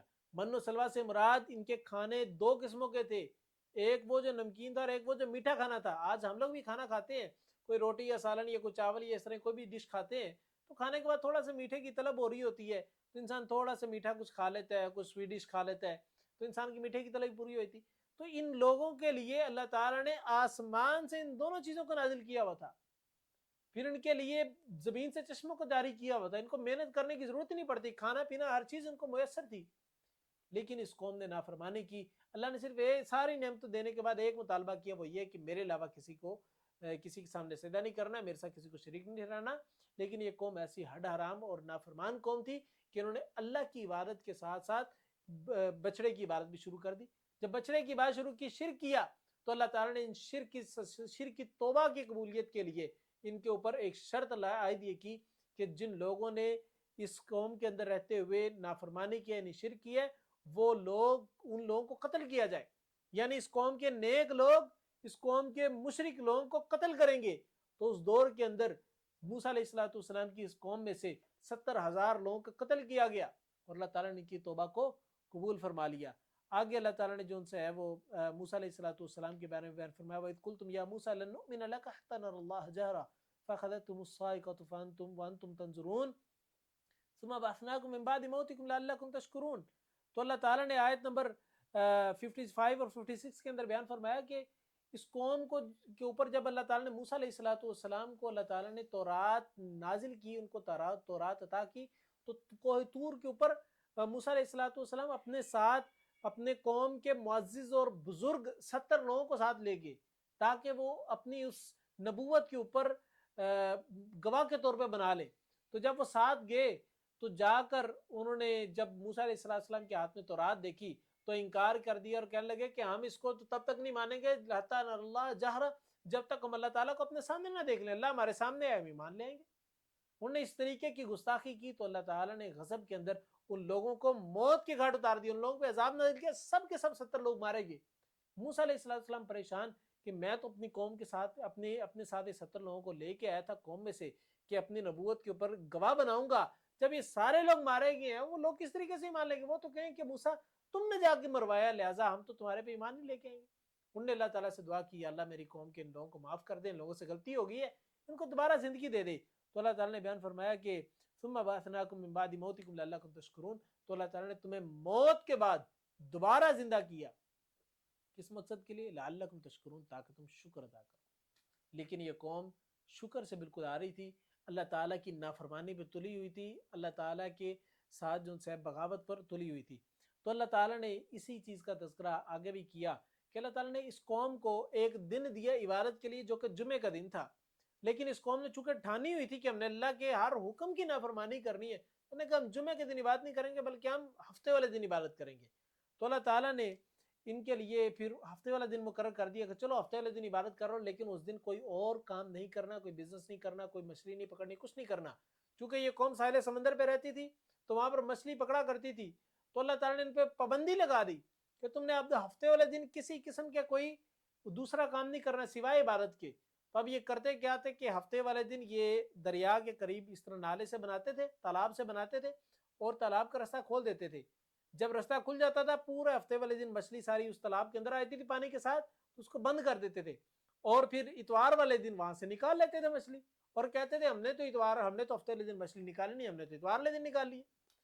اب پکڑی تو انہوں نے ہفتے والے دن ہی تھی نا، نکالی تو انہوں نے اتوار والے دن جا کے۔ تو یہ وہ حرکت ہے جو انہوں نے اللہ کے حکم کی نافرمانی کے اندر کی، اللہ کی حرام کردہ چیز کو حلال کرنے کے لیے کی۔ آج کے دور کے اندر بھی کچھ لوگ حرام کردہ چیزوں میں سے بہانے تلاش کرتے ہیں، کوئی چور رستے نکالتے ہیں کہ یہ طریقہ کار آزما لے تو شاید یہ حلال ہو جائے گا۔ حرام کردہ چیزوں کو حلال کرنے کے طریقے اختیار کرنے پر اللہ تعالیٰ نے بڑی سخت قسم کی وعید نازل کی۔ اللہ نے فرمایا وَلَقَدْ عَلِمْتُمُ الَّذِينَ اعْتَدُوا مِنْكُمْ فِي السَّبْتِ فَقُلْنَا لَهُمْ كُونُوا قِرَادَةً خَاسِئِينَ۔ اللہ تعالیٰ نے آیت نمبر 65 کے اندر یہ بیان فرمایا کہ بے شک تم ان لوگوں کو جان چکے ہو جو تم سے پہلے، جو تم میں سے ہفتے والے دن میں زیادتی کرنے والے تھے، حد سے گزر گئے تھے، تو ان لوگوں سے کہا کہ ذلیل و خوار بندر بن جاؤ، تو ان لوگوں کو بندر بنا دیا گیا اس حرکت کی سزا کے اوپر۔ تو آج ہماری قوم جس حرکت کے اوپر چل رہی ہے، جن طریقوں کے اوپر چل رہی ہے، آج ہماری قوم پر اللہ کا شکر ہے کہ عذاب نہیں آتا۔ اللہ تعالیٰ مہلت دے رہے ہیں، مہلت دینے کا مطلب یہ نہیں اللہ تعالیٰ راضی ہے، مہلت دینے کا مطلب یہ اللہ نے ڈھیل دی ہوئی ہے کہ جب اللہ نے رسی پکڑی تب حجت تمام ہو جائے گی، اور پھر اللہ کی رسی بڑی مضبوط ہے، اللہ جب رسی کھینچ لے گا پھر رستے بند ہو جائیں گے۔ اللہ تعالیٰ اس سے پہلے ہم سب کو توبہ کرنے کی توفیق عطا فرمائے۔ اس کے بعد اللہ تعالیٰ نے گائے والے لوگوں کا تذکرہ بیان کیا کہ جس نام کے اوپر اللہ تعالیٰ نے سورت کا نام رکھا البقرہ، وہ گائے، تو اللہ تعالیٰ نے اس کا تذکرہ بیان کیا۔ وہ اصل میں ہوا اس طریقے سے کہ ایک تاریخی واقعات کے اندر یہ چیز موجود ہے کہ بنی اسرائیل کے ایک شخص جو کہ بڑا مالدار شخص تھا، اس کی ایک بیٹی تھی، اور اس کے ایک رشتہ دار جو سا تھا اس نے آ کر اپنے چچا سے بیٹی کا رشتہ مانگا، لیکن انہوں نے رشتے سے انکار کر دیا۔ جب اس لڑکے نے دیکھا کہ میرے چچا نے رشتہ دینے سے انکار کر دیا ہے اور میرے چچا کو بیٹا بھی نہیں رہی ہے، بھی مالدار، اتنی خوبصورت بیٹی ہے، تو اس نے کیا کیا کہ اپنے چچا کا قتل کا ارادہ کر لیا اور رات کی تنہائی کے اندر قتل کر کے اور ان کے دشمنوں کے گھر کے سامنے جا کے لاش کو پھینک دیا۔ جب لاش کو پھینک دیا تو ان کے دشمن صبح اٹھے اور جا کے دیکھا کہ ہمارے گھر کے سامنے ہمارے دشمن کی لاش پڑی ہے، اللہ کے ہم نے تمہارا نہیں ہے۔ اور تہمت کس پہ لگ رہی ہے؟ ان لوگوں پر جن لوگوں کے گھر کے سامنے لاش پڑی تھی۔ اب وہ اپنی جو سی ہے وہ پاک دامنی کا وویلا کرتے ہوئے موسیٰ علیہ السلام کے پاس لاش کو لے کے آئے اور کہا کہ موسیٰ ہمیں جو ان سے ہے یہاں سے چھٹکارا دو، ہم نے تو جو ان سے ہے وہ یہ قتل نہیں کیا، تو ہمارا اس کا کیا حل ہے؟ تو موسیٰ علیہ السلام نے اللہ سے دعا کی تو اللہ تعالیٰ نے حکم دیا کہ تم اس طرح کرو کہ وَإِذْ قَالَ مُوسَىٰ لِقَوْمِهِ إِنَّ اللَّهَ يَأْمُرُكُمْ أَن تَذْبَحُوا بَقَرَةً قَالُوا أَتَتَّخِذُنَا هُزُوًا قَالَ أَعُوذُ بِاللَّهِ أَنْ أَكُونَ مِنَ الْجَاهِلِينَ۔ تو موسیٰ علیہ السلام نے اللہ سے دعا کی تو اللہ تعالیٰ نے کہا کہ تم اس طرح کرو، ایک گائے ذبح کرو، گائے ذبح کر کے گوشت کا ٹکڑا اٹھانا گائے کا اور اس انسان کو لگانا، تو یہ انسان زندہ ہو جائے گا اور زندہ ہو کر بول پڑے گا کہ مجھے کس نے قتل کیا۔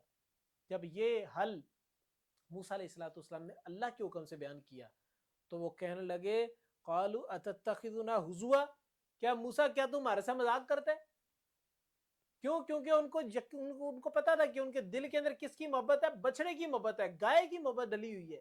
وہ گائے کی عبادت کرتے تھے نا، تو گائے کی محبت ان کے دل کے اندر. جب اللہ نے، جب موسیٰ نے یہ کہا کہ تم گائے کو ذبح کرو، تو فوراً اس بات کے اوپر آئی یار یہ تو ہمیں ہمارے معبود کو ذبح کرنے کو حکم دے رہا ہے.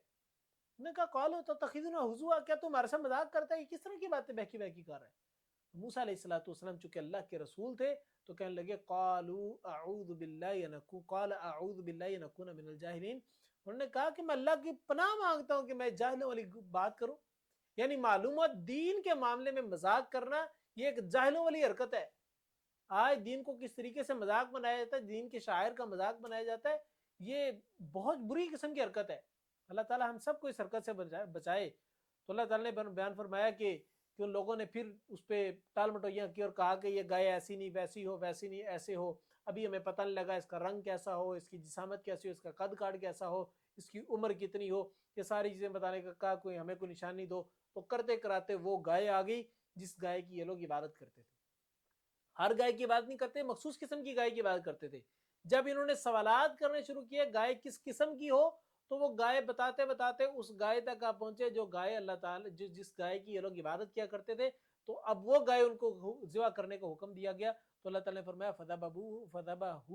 فذبحوها وما كادوا يفعلون، پس انہوں نے اسے ذبح کیا اور قریب نہ تھے کہ وہ ذبح کرتے. تو اللہ تعالیٰ نے ان کو ذبح کرنے کو حکم دیا. تو چاہیے تو یہ تو اللہ نے جب گائے ذبح کرنے کو حکم دیا چپ کر کے مانتے، گائے ذبح کر دیتے. انہوں نے سوالات شروع کیے، جب سوالات پہ سوالات کرتے گئے تو ان کے لیے معاملہ کریٹیکل ہوتا گیا، بہت پیچیدہ ہوتا گیا، مسئلہ مشکل ہوتا گیا.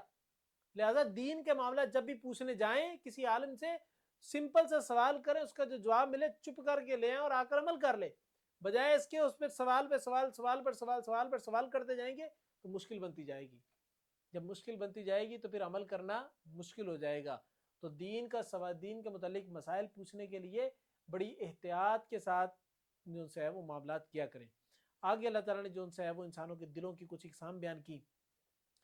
اللہ تعالیٰ نے بیان فرمایا کہ آیت نمبر 74 کے اندر فرمایا ثم قست قلوبکم من بعد ذلك فهي كالحجارة او اشد قسوة وان من الحجارة لما يتفجر منه الانهار وان منها لما يشقق فيخرج منه الماء وان منها لما يهبط من خشية الله وما الله بغافل عما تعملون. تو اللہ تعالیٰ نے بیان فرمایا کہ جب انہوں نے گائے کو ذبح کر دیا، چاہیے تو یہ تھا کہ ان کے دل سے اس بچڑے کی محبت نکل جاتی کیونکہ اس کو اپنے ہاتھوں سے ذبح کی ہے. تو ان کو اس بات کا احساس ہو جانا چاہیے تھا کہ جس جانور کو ہم نے خود اپنے ہاتھوں سے ذبح کیا وہ ہمارا معبود کیسے ہو سکتا ہے، اس کی عبادت ہم کیوں کریں. لیکن ان کے دل سخت ہو گئے. ثم قست قلوبکم، تو ان کے دل سخت ہو گئے. من بعد ذالک، اس عمل کے کرنے کے بعد مزید سخت ہوتے گئے. فہی کالحجارہ، گویا کہ وہ پتھر ہو گیا. او اشد قسوہ، یہ اس سے بھی زیادہ شدید مضبوط قسم کے پتھروں کی طرح ان کے دل ہو چکے. فرمایا کہ پتھر بھی کچھ ایسے ہوتے ہیں کہ وَإِنَّ مِنَ الْحِجَارَةِ لَمَا يَتَفَجَّرُ مِنْهُ الْأَنْهَارُ، کچھ پتھر بھی ایسے ہوتے ہیں جن سے چشمے پھوٹ پڑتے ہیں. پھر فرمایا کہ وَإِنَّ مِنْهَا لَمَا يَشَّقَّقُ فَيَخْرُجُ مِنْهُ الْمَاءُ، اور کچھ پتھر ایسے ہوتے ہیں جن میں سے کچھ چشمے نہ بھی پھوٹ پڑے لیکن ان میں سے کوئی نہ کوئی پانی ضرور رس رہا ہوتا ہے. اور اگر وہ نہ بھی ہو رہا ہو تو فرمایا وَإِنَّ مِنْهَا لَمَا يَهْبِطُ مِنْ خَشْيَةِ اللَّهِ، کچھ پتھر ایسے ہوتے ہیں جو اللہ کے ڈر سے ویسے ہی گر جاتے ہیں.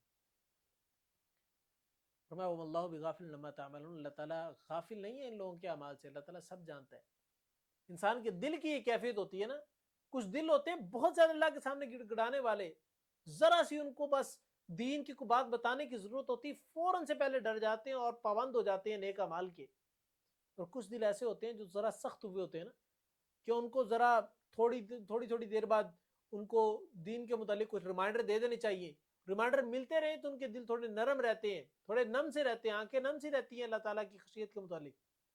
اور کچھ دل ایسے ہوتے ہیں جو سخت ہوئے ہوتے ہیں، وہ ان کو رونا تو نہیں آتا، وہ اس طریقے سے متقی تو نہیں بن پا رہے ہوتے، لیکن چلو بناوٹی سے اختیار کر لیتے، آنکھوں سے آنسو تو نہیں بہ رہے ہوتے، رونے کی شکل ہی بنا لیتے، اللہ کے سامنے سجدے ہی کر لیتے ہیں، نمازیں پڑھ لیتے ہیں، چاہے اس میں پورا خشوع خضوع نہ بھی ہو لیکن نمازیں تو پڑھتے ہیں. لیکن ان کے دل ان تینوں کیفیت سے باہر ہو چکے. ثم قست قلوبکم، ان کے دل مضبوط سخت ہو چکے تھے. فہی کالحجارہ، پتھروں کی مانند مضبوط ہو چکے تھے. یا او اشد قسوہ، یہ اس سے بھی زیادہ گئے گزرے تھے. فرمایا کہ اب ان کی قوم کے اندر ایک روش یہ بھی تھی کہ یہ دین کو بیچتے تھے، دین کو بدلتے، اپنی مرضی کے مطابق چینج کر لیتے تھے. یہ دین کو انہیں اس طرح مذاق بنایا تھا کہ جس طریقے سے چاہتے تھے دین کو بنا کے پیش کر دیتے تھے. اللہ تعالیٰ نے بیان فرمایا کہ آیت نمبر 79 کے اندر فَوَيْلٌ لِّلَّذِينَ يَكْتُبُونَ الْكِتَابَ بِأَيْدِيهِمْ ثُمَّ يَقُولُونَ هَٰذَا مِنْ عِندِ اللَّهِ لِيَشْتَرُوا بِهِ ثَمَنًا قَلِيلًا فَوَيْلٌ لَّهُم مِّمَّا كَتَبَتْ أَيْدِيهِمْ وَوَيْلٌ لَّهُم مِّمَّا يَكْسِبُونَ. فرمایا پس ان لوگوں کے لیے بڑی ہلاکت ہے جنہوں نے اپنی کتاب کو اپنے ہاتھوں سے لکھتے تھے. ثُمَّ يَقُولُونَ هَٰذَا مِنْ عِندِ اللَّهِ، پھر لکھنے کے بعد یہ کہتے تھے یہ اللہ کی طرف سے ہے، خود سے اپنی مرضی سے ہی ترجمے کے اندر اس طرح بریکٹ لگا کے اندر حاشیے کے اندر کچھ چیزیں لکھتے تھے، کہتے تھے ہذا من عند اللہ، یہ اللہ کی طرف سے، یہ اللہ کا کلام ہے. فرمایا لیستروا بہ ثمنا قلیلا، یہ اللہ کے کلام کو چند ٹکوں کے عوض بیچ دیتے ہیں. پوری دنیا کا مال و دولت اکٹھا کر لیا جائے تو قرآن و سنت کے مقابلے میں، شریعت کے مقابلے میں چند ٹکوں کی حیثیت نہیں رکھتا مال یہ. فرمایا فویل لہم مما کتبت ایدیہم وویل لہم مما یکسبون، تو جو ان لوگوں کے ہاتھوں نے لکھی ہے جو چیزیں، یہ ہلاکت کی چیزیں انہوں نے اپنے لیے لکھی ہیں اور یہ ہلاکت کا مال کما رہے ہیں جو دنیا کے اندر یہ کما رہے ہیں. اور آج ہمارے ہاں بھی کچھ لوگ ممبر و محراب پر بیٹھ کے اس طریقے کے غلط طریقہ کار اختیار کرتے ہیں کہ دین کو بیچتے ہیں، دین کے اندر مختلف قسم کے الٹے سیدھے مسائل نکالتے ہیں، الٹی سیدھی چیزیں اخذ کر کے بتاتے ہیں لوگوں کو، ہر چیز کو اپنی مرضی کے ساتھ حلال کرتے ہیں، اپنی مرضی کے ساتھ حرام کرتے ہیں. کسی نے میوزک کو حرام کر دیا، کسی نے ناچ گانے کو حلال کر دیا، جس نے جو چیز حلال کرنا چاہیے اس نے حلال کر دی. کسی نے شراب کو پینے کے اندر حلال طریقے کار اختیار کرتے، کبھی اتنی پی لیں جتنی سے نشہ نہ چڑھے. یہ کون سا طریقہ کار ہوتا ہے؟ شراب شراب ہے، خمر خمر ہے، جس چیز سے نشہ چڑھتا ہو اس کی چاہے کم مقدار ہو چاہے زیادہ ہو سب حرام ہونی چاہیے. یہ کون سا طریقہ کار ہے کہ بھئی تھوڑی مقدار حلال ہے تو زیادہ مقدار حرام ہے، زنا وہ حلال ہے یا وہ زنا پر وہ حد نہیں لگے گی جس زنا کے اندر جو ہے وہ آپس میں رضامندی ہو یا کوئی پیسوں کا لین دین کیا ہو. یہ کون سے طریقہ کار ہے؟ یہ دین کو بیچنا ہے. اللہ تعالیٰ ہم سب کو اس سے بچائے.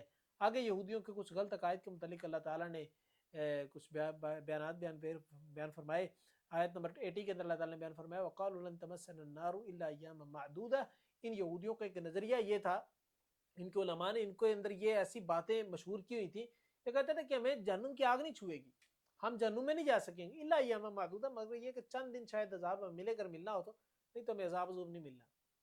اللہ کے رسول صلی اللہ علیہ وسلم کی ایک حدیث ہے، صحیح بخاری کے اندر یہ روایت موجود ہے. آپ علیہ الصلوۃ والسلام نے ایک مرتبہ یہودیوں سے پوچھا کہ آگ میں جانے والے لوگ کون ہیں؟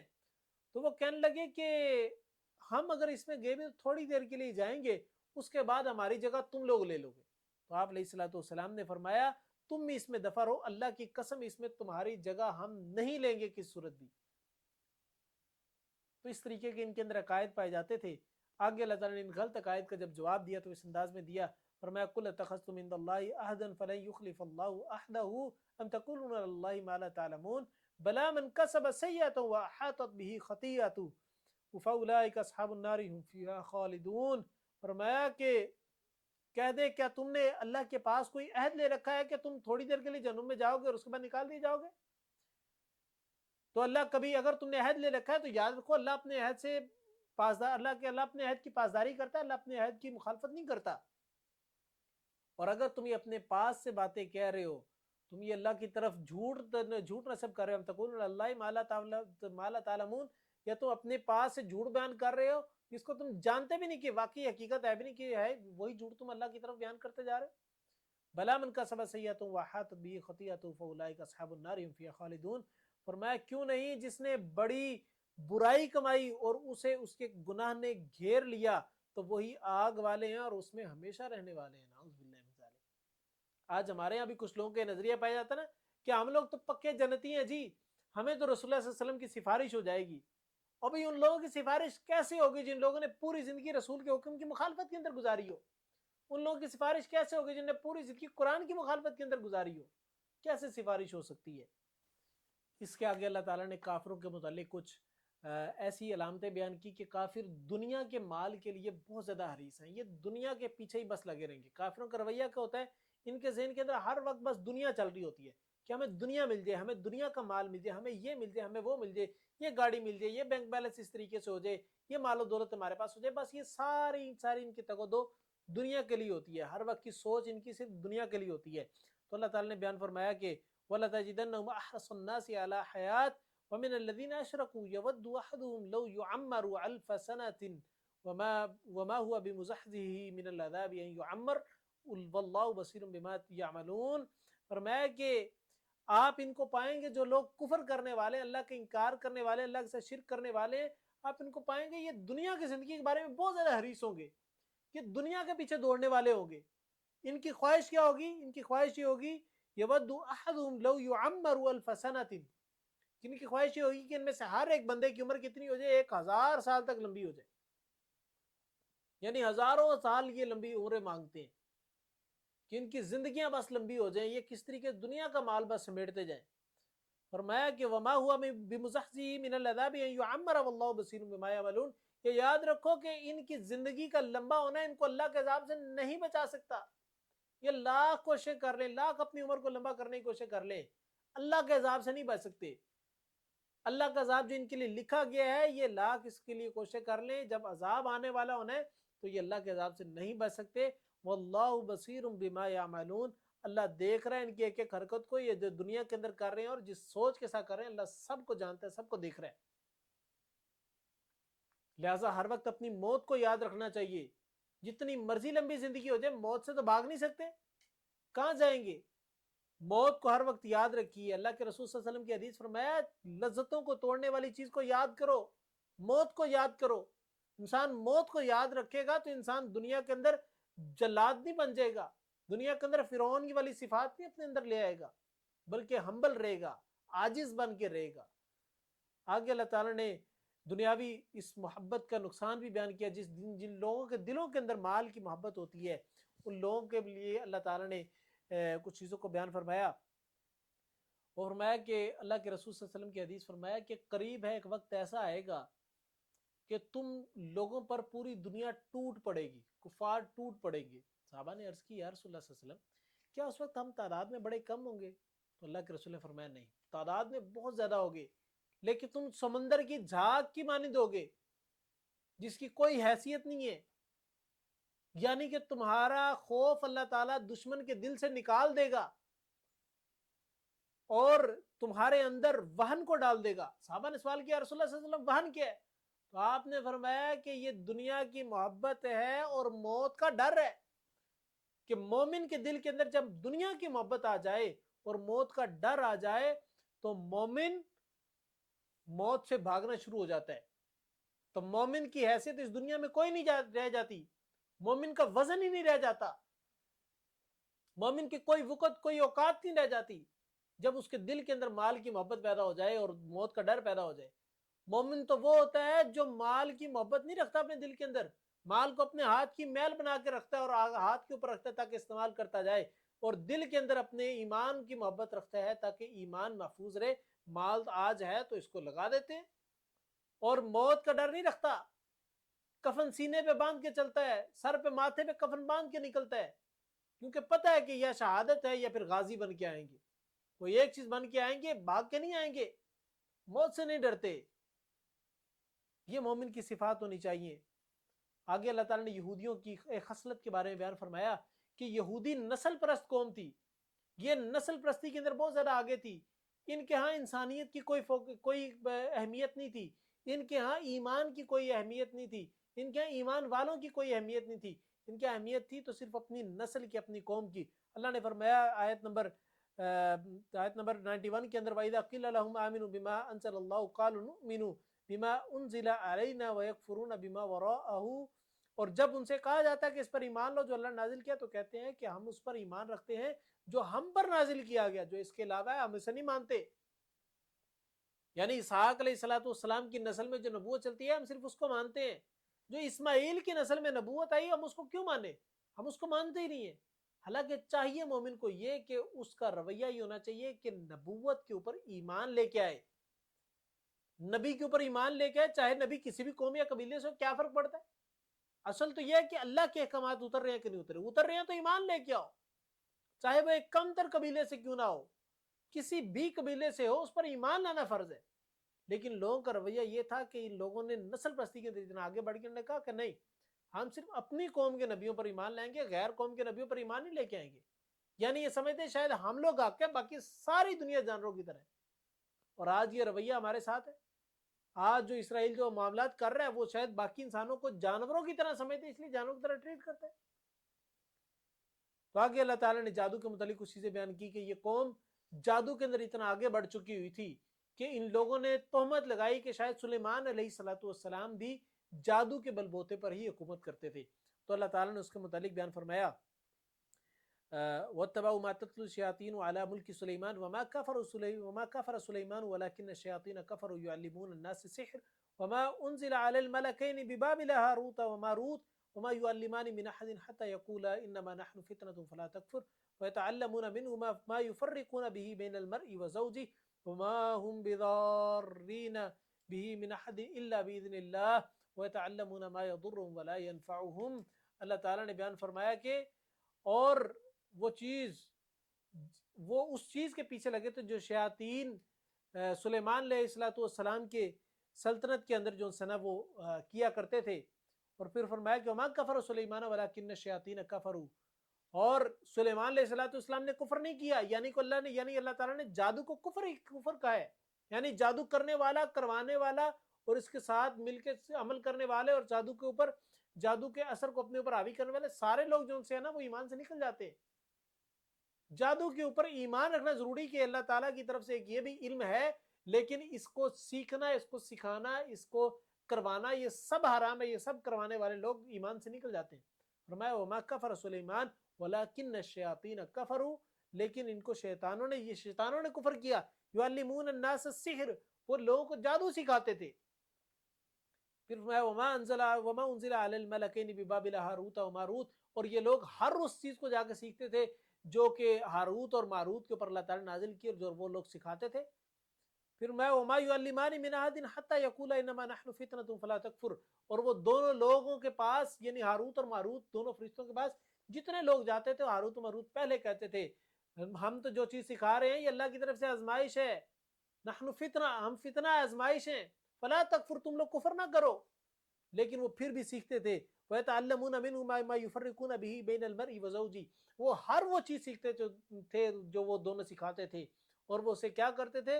وہ یفرقون بین المرء وزوجی، وہ مرد و عورت کے درمیان جدائی ڈالتے تھے. وما هم بضارین به من احد الا باذن اللہ، اور یہ کسی کو نقصان نہیں پہنچا سکتے مگر اللہ کے اذن کے ساتھ. ويتعلمون ما يضرهم ولا ينفعهم، اور وہ جانتے ہیں کہ نہیں کو نفع پہنچانے والا نہیں کو نقصان پہنچا سکتا سوائے اللہ تعالیٰ کی مرضی کے. اللہ کی مرضی کے بغیر کوئی کسی قسم کا نفع نقصان کسی کو نہیں پہنچا سکتا. آپ علیہ الصلوۃ والسلام کی حدیث صحیح مسلم کی روایت ہے، سیدنا جابر رضی اللہ تعالیٰ روایت کرتے ہیں کہ آپ علیہ الصلوۃ والسلام نے فرمایا ابلیس اپنا تخت پانی کے اوپر سجاتا ہے اور پھر تمام قسم کے اس کے چیلے اس کے پاس آتے ہیں کہ میں نے فلاں کام کر دیا، فلاں کام کر دیا، فلاں کام کر دیا. وہ کہتے ہیں تو نے کچھ نہیں کیا. اور پھر ایک شخص آتا ہے کہتا ہے میں اس بندے کے پیچھے اس وقت تک لگا رہا ہوں جب تک میں نے اس کے اور اس کی بیوی کے درمیان جدائی نہیں ڈلوا دی. تو آپ علیہ السلام نے فرمایا شیطان اٹھتا ہے، کھڑا ہو کر اس کو اپنے سینے کے ساتھ لگاتا ہے، تھپکی دیتا ہے اور کہتا ہے ہاں تو نے یہ کام کیا، بس تو نے سب سے اچھا کام کیا ہے. جادو کا اصل مقصد لوگوں کے درمیان جدائیاں ڈلوانا ہے، جادو کا اصل مقصد لڑائیاں ڈلوانا ہے، جادو کا اصل مقصد فساد ڈلوانا ہے. تو لہٰذا جہاں پر بھی یہ معاملات دیکھیں وہاں پر سورۃ البقرہ کی تلاوت کیا کریں تاکہ یہ جادو، یہ فساد، یہ دنگا، یہ سارے کے سارے معاملات ختم ہوتے جائیں. آگے اللہ تعالیٰ نے یہود و نصارہ کے باغی ہونے کے بارے میں کچھ چیزیں بیان فرمائی کہ فرمایا کہ آیت نمبر 120 کے اندر وَلَن تَرْضَىٰ عَنْكَ الْيَهُودُ وَلَا النَّصَارَىٰ حَتَّىٰ تَتَّبِعَ مِلَّتَهُمْ قُلْ إِنَّ هُدَى اللَّهِ هُوَ الْهُدَىٰ وَلَئِنِ اتَّبَعْتَ أَهْوَاءَهُمْ بَعْدَ الَّذِي جَاءَكَ مِنَ الْعِلْمِ مَا لَكَ مِنَ اللَّهِ مِن وَلِيٍّ وَلَا نَصِيرٍ. فرمایا اور تجھ سے یہودی ہرگز راضی نہ ہوں گے اور نہ نصارہ. یہود و نصارہ کو راضی کرنے کی کوشش نہیں کرنی، اللہ کو راضی کرنے کی کوشش کرنی ہے. کیوں؟ کیونکہ ہرگز راضی ہو ہی نہیں سکتے. کیوں نہیں راضی ہو سکتے؟ فرمایا کہ یہ اس لیے راضی نہیں ہو سکتے کیونکہ یہ چاہتے ہیں کہ تم ان کی ملت کی پیروی کرو، یعنی ان کے طریقہ کار کے پیچھے لگو. ان کا طریقہ کار کیا ہے؟ یہ انہوں نے خود اپنے ہاتھوں سے لکھا ہے، اپنے ہاتھوں سے اپنی شریعت کو لکھا ہے. یہ اس کو فالو کرنے کی کوشش کرتے ہیں اور کہتے ہیں کہ تم لوگ بھی اس کو فالو کرو گے تو ہم تم سے راضی ہوں گے. فرمایا کہ وَلَئِنِ اتَّبَعْتَ أَهْوَاءَهُمْ بَعْدَ الَّذِي جَاءَكَ مِنَ الْعِلْمِ، اگر تم قرآن مجید کے علم آ جانے کے بعد ایمان قبول کر لینے کے بعد بھی اگر تم ان کی پیروی کرو گے، ان کے پیچھے چلو گے، فرمایا مالک من اللہ من ولی ولا نصیر، تو اے لوگوں یاد رکھو تم اللہ کے علاوہ اپنے آپ کو کسی کو بھی اپنا مددگار نہیں پاؤ گے اللہ کے ہاں، اور جس اللہ کی نافرمانی کرے اللہ تمہاری مدد کیسے کرے گا کل قیامت کے دن، کیوں کرے گا؟ لہٰذا ایک شریعت کے اوپر عمل کرنا چاہیے۔ اللہ تعالیٰ نے بنی اسرائیل کے بارے میں ڈیٹیل کے اندر ساری چیزوں کو بیان کیا، ان کی ساری خصلتوں کو اللہ تعالیٰ نے اس صورت کے اندر تذکرہ کیا۔ یہ وہ لوگوں کی خصوصیات ہیں جن لوگوں کے بارے میں اللہ نے فرمایا غیر المغضوب، جو سورہ فاتحہ کے اندر ہم نے پڑھا کہ غیر المغضوب، یا اللہ انعام یافتہ لوگوں پہ چلانا، اور ان لوگوں کے رستوں پہ نہ چلانا جن لوگوں پر تو نے غضب ہوا، اور غضب کیے جانے والے لوگوں پر، جن لوگوں پر غضب ہوا ان کی نشانیاں یہ ہیں۔ سب سے پہلی چیز کہ وہ اللہ کے وعدوں کو توڑتے ہیں، اللہ کی نافرمانی کرتے ہیں، یہ بچڑے کی پوجا کرتے ہیں، یہ اللہ کو دیکھنے کے مطالبے کیے ان لوگوں نے سچی توبہ کرنے سے انکار کر دیا۔ اللہ نے کہا کہ سجدہ کرو اور حطۃ کہو، انہوں نے حطۃ نہیں کہا بلکہ الفاظ کو بدل لیا۔ انہوں نے اللہ کی نعمتوں کی ناشکری کی، انہوں نے اللہ کے احکامات کو چھوڑ دیا، انہوں نے انبیاء کو قتل کیا، انہوں نے جھوٹ کا ساتھ دیا، انہوں نے ہمیشہ جو ان سے ہے وہ کفر کا ساتھ دیا، انہوں نے نبیوں کو قتل کیا، نبیوں کی نافرمانی کی، انہوں نے جادو کو سیکھا، انہوں نے جادو کے ذریعے لوگوں میں جدائیاں ڈلوائیں، انہوں نے انبیاء کی گستاخیاں کی، انہوں نے مسلمانوں سے حسد کیا، اور عبادت گاہوں سے اور عبادت کیے جانے کرنے والے لوگوں سے بھی حسد کیا، نفرت کی۔ یہ ساری کی ساری خصوصیات تو نہیں بلکہ ان کی نیگیٹو پوائنٹس سارے کے سارے بنی اسرائیل کے اللہ تعالیٰ نے اس صورت کے اندر یہاں پر بیان فرمائے۔ آگے اللہ تعالیٰ اس پارے کے آخر کے اندر ابراہیم علیہ الصلوۃ والسلام اور اسماعیل علیہ الصلوۃ والسلام کا تذکرہ کر رہے ہیں۔ اللہ تعالیٰ نے فرمایا وَإِذِ ابْتَلَىٰ إِبْرَاهِيمَ رَبُّهُ بِكَلِمَاتٍ فَأَتَمَّهُنَّ وَإِنِّي جَاعِلُكَ لِلنَّاسِ إِمَامًا قَالَ وَمِن ذُرِّيَّتِي قَالَ لَا يَنَالُ عَهْدِي الظَّالِمِينَ وَإِذْ جَعَلْنَا الْبَيْتَ مَثَابَةً لِلنَّاسِ وَأَمْنًا وَاتَّخِذُوا مِن مَّقَامِ إِبْرَاهِيمَ مُصَلًّى وَعَهِدْنَا إِلَىٰ إِبْرَاهِيمَ وَإِسْمَاعِيلَ أَن طَهِّرَ بَيْتِيَ لِلطَّائِفِينَ وَالْعَاكِفِينَ وَالرُّكَّعِ السُّجُودِ۔ اللہ تعالیٰ نے آیت نمبر 124 اور 125 کے اندر ابراہیم علیہ الصلوۃ والسلام اور اسماعیل علیہ الصلوۃ والسلام کے بارے میں تذکرہ بیان فرمایا کہ جب ابراہیم اور اس کے رب نے ابراہیم کو اس کے رب نے چند باتوں کے ساتھ آزمایا تو اس نے انہیں پورا کر دیا۔ قال انی جاعلک للناس اماما، تو اللہ تعالیٰ نے فرمایا کہ بے شک تجھے لوگوں کا امام بنانے والا ہوں۔ تو نے فرمایا وقال من ذریتی، اللہ میری اولاد میں سے بھی چیک کیجئے ذرا، جو صاحب ایمان ہوتے ہیں، جو صاحب فہم و فراست ہوتے ہیں، وہ صرف اپنے بارے میں نہیں سوچتے بلکہ نسلوں کے بارے میں سوچتے ہیں، وہ اپنی پلاننگز نسلوں کے بارے میں کرتے ہیں، خیر کی پلاننگز۔ تو ابراہیم علیہ الصلوۃ والسلام فکر مند تھے اپنی نسل کے بارے میں، تو اللہ نے جب ان کو امام دیا نہیں جاعلک للناس اماما کہ میں تیرے میں سے امام بناؤں گا، تو انہوں نے کہا وقال من ذریتی، یا اللہ میری اولاد کے بارے میں کیا، میری اولاد کیسی ہوگی، میری اولاد میں سے کیا ہوگا؟ تو فرمایا وما عدل، تو اللہ تعالیٰ نے فرمایا قال لا ینال عہد الظالمین، ہاں تیری اولاد کے اوپر بھی خیر ہوگی لیکن میرا وعدہ ظالموں پر نہیں ہوگا۔ ظالم سے مراد کو لوگ جو ظلم کرنے والے ہیں، جو کفر کرنے والے ہیں، جو شرک کرنے والے ہیں، کیونکہ اللہ نے قرآن مجید میں ایک اور جگہ بیان فرمایا ان الشرک لظلم عظیم، کہ شرک کی سب سے بڑا ظلم ہے، اور یہ ظلم کرنے والوں کو لوگوں پر اللہ کا وعدہ پورا نہیں ہوگا، یعنی نبوت ان کے اندر نہیں چلے گی۔ یعنی فرمایا کہ جو لوگ شرک کی طرف چلے جائیں گے ان سے نبوت کا سلسلہ چھین کے کسی اور کو دے دیا جائے گا۔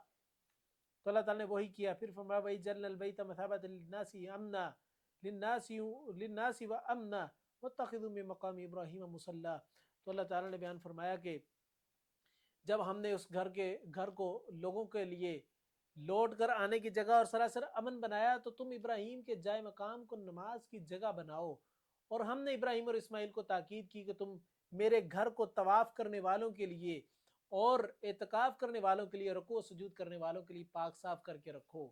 اللہ تعالیٰ نے ابراہیم علیہ السلام اور اسماعیل علیہ السلام کو حکم دیا تھا۔ آگے دیکھیے صحیح بخاری کی ایک روایت ہے، سیدنا عمر رضی اللہ تعالیٰ عنہ نے ایک مرتبہ اللہ کے رسول صلی اللہ علیہ وسلم سے بیان فرمایا اللہ کے رسول کیا خیال ہے ہم مقام ابراہیم کو مصلی کی جگہ نہ بنا لیں، نماز کی جگہ نہ بنا لیں؟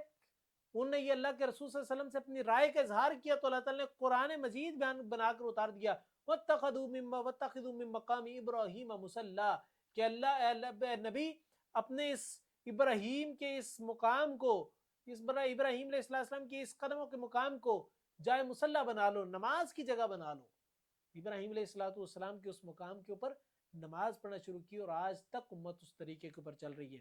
اسی طریقے سے ابراہیم علیہ الصلوۃ والسلام اور اسماعیل علیہ السلام نے کعبے کی تعمیر کے بعد اللہ تعالیٰ سے کچھ دعا کی، اللہ تعالیٰ نے اس دعا کو آیت نمبر 129 کے اندر بیان فرمایا، ربنا وابعث فیہم رسولا منہم یتلو علیہم آیاتک ویعلمہم الکتاب والحکمہ ویزکیہم انک انت العزیز الحکیم۔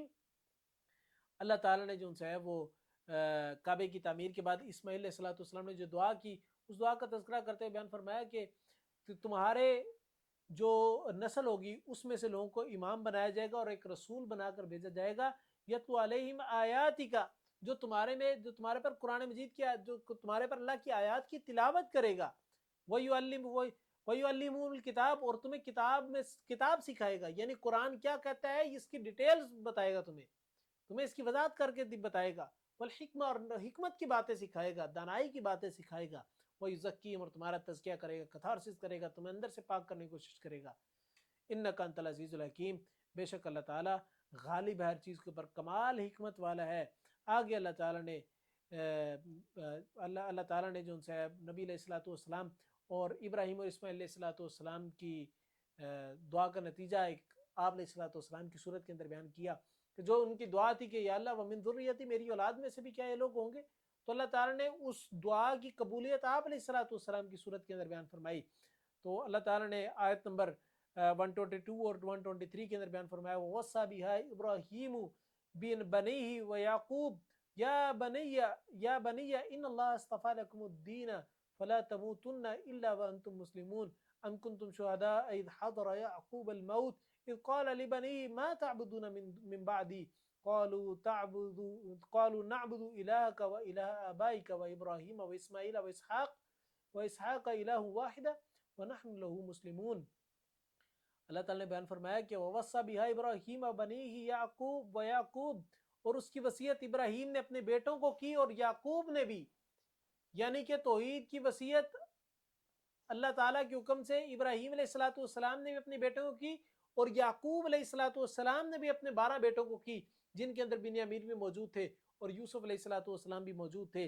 اور اللہ تعالیٰ نے بیان فرمایا یا بنی ان اللہ اصطفى لكم الدین فلا تموتن الا وانتم مسلمون، کہ یعقوب علیہ السلام اپنے بیٹوں کو نصیحت کر رہے ہیں کہ میرے بیٹو اللہ کی عبادت کرنا، میرے بیٹو یہ دین جو سے اللہ تعالیٰ نے تمہارے لیے اس کو چن لیا، فلا تموتن الا وانتم مسلمون، تم میں سے کسی ایک بندے کو بھی اس حال میں موت نہ ہے کہ تم ایمان سے پھرے ہو، کہ مسلمان کی حالت کے اوپر تمہیں موت آنی چاہیے، اسلام کی حالت میں موت آنی چاہیے، خیر کے اوپر موت آنی چاہیے، یعنی پوری زندگی خیر پہ گزارو گے، اسلام کے اندر گزارو گے، تب تمہیں اس حالت کے اندر موت آئے گی۔ ام کنتم شہداء اذ حضر یعقوب الموت، اور جب تم اس وقت موجود ہوتے جب یعقوب علیہ الصلوۃ والسلام کو موت آ رہی تھی، قال لبنیہ ما تعبدون من بعدی، تو وہ اپنے بیٹوں سے کہہ رہے تھے ما تعبدون من بعدی، تم میرے بعد کس کی عبادت کرو گے؟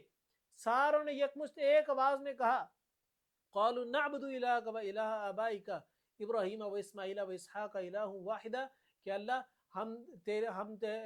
کہ اے یعقوب ہم تیرے الہ کی یعنی اللہ تعالیٰ کی عبادت کریں گے، ہم ابراہیم اسماعیل اور اسحاق ان سب کے الہ واحدہ کی عبادت کریں گے، یعنی ایک اللہ کی عبادت کریں گے، وَنَحْنُ لَهُ مُسْلِمُونَ، کیونکہ ہم تو مسلمان ہیں۔ اللہ تعالیٰ نے ان سب کے لیے مسلمان کا لفظ استعمال کیا، کسی اہل حدیث، کسی سنی، کسی بریلوی، کسی شیعہ کا لفظ استعمال اللہ تعالیٰ نے نہیں کیا، لہٰذا اپنے آپ کو مسلمان تصور کروانا چاہیے۔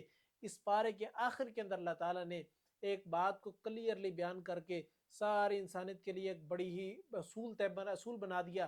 اللہ تعالیٰ نے بیان فرمایا کہ آیت نمبر 134 کے اندر تِلْكَ أُمَّةٌ قَدْ خَلَتْ لَهَا مَا كَسَبَتْ وَلَكُمْ مَا كَسَبْتُمْ وَلَا تُسْأَلُونَ عَمَّا كَانُوا يَعْمَلُونَ، اور یہ ایک امت بھی تھی جو گزر چکی، اس کے لیے وہ ہے جو اس نے کمایا اور تمہارے لیے وہ ہے جو تم نے کمایا، اور تم اس کے بارے میں نہیں پوچھا جائے گا جو وہ کیا کرتے تھے۔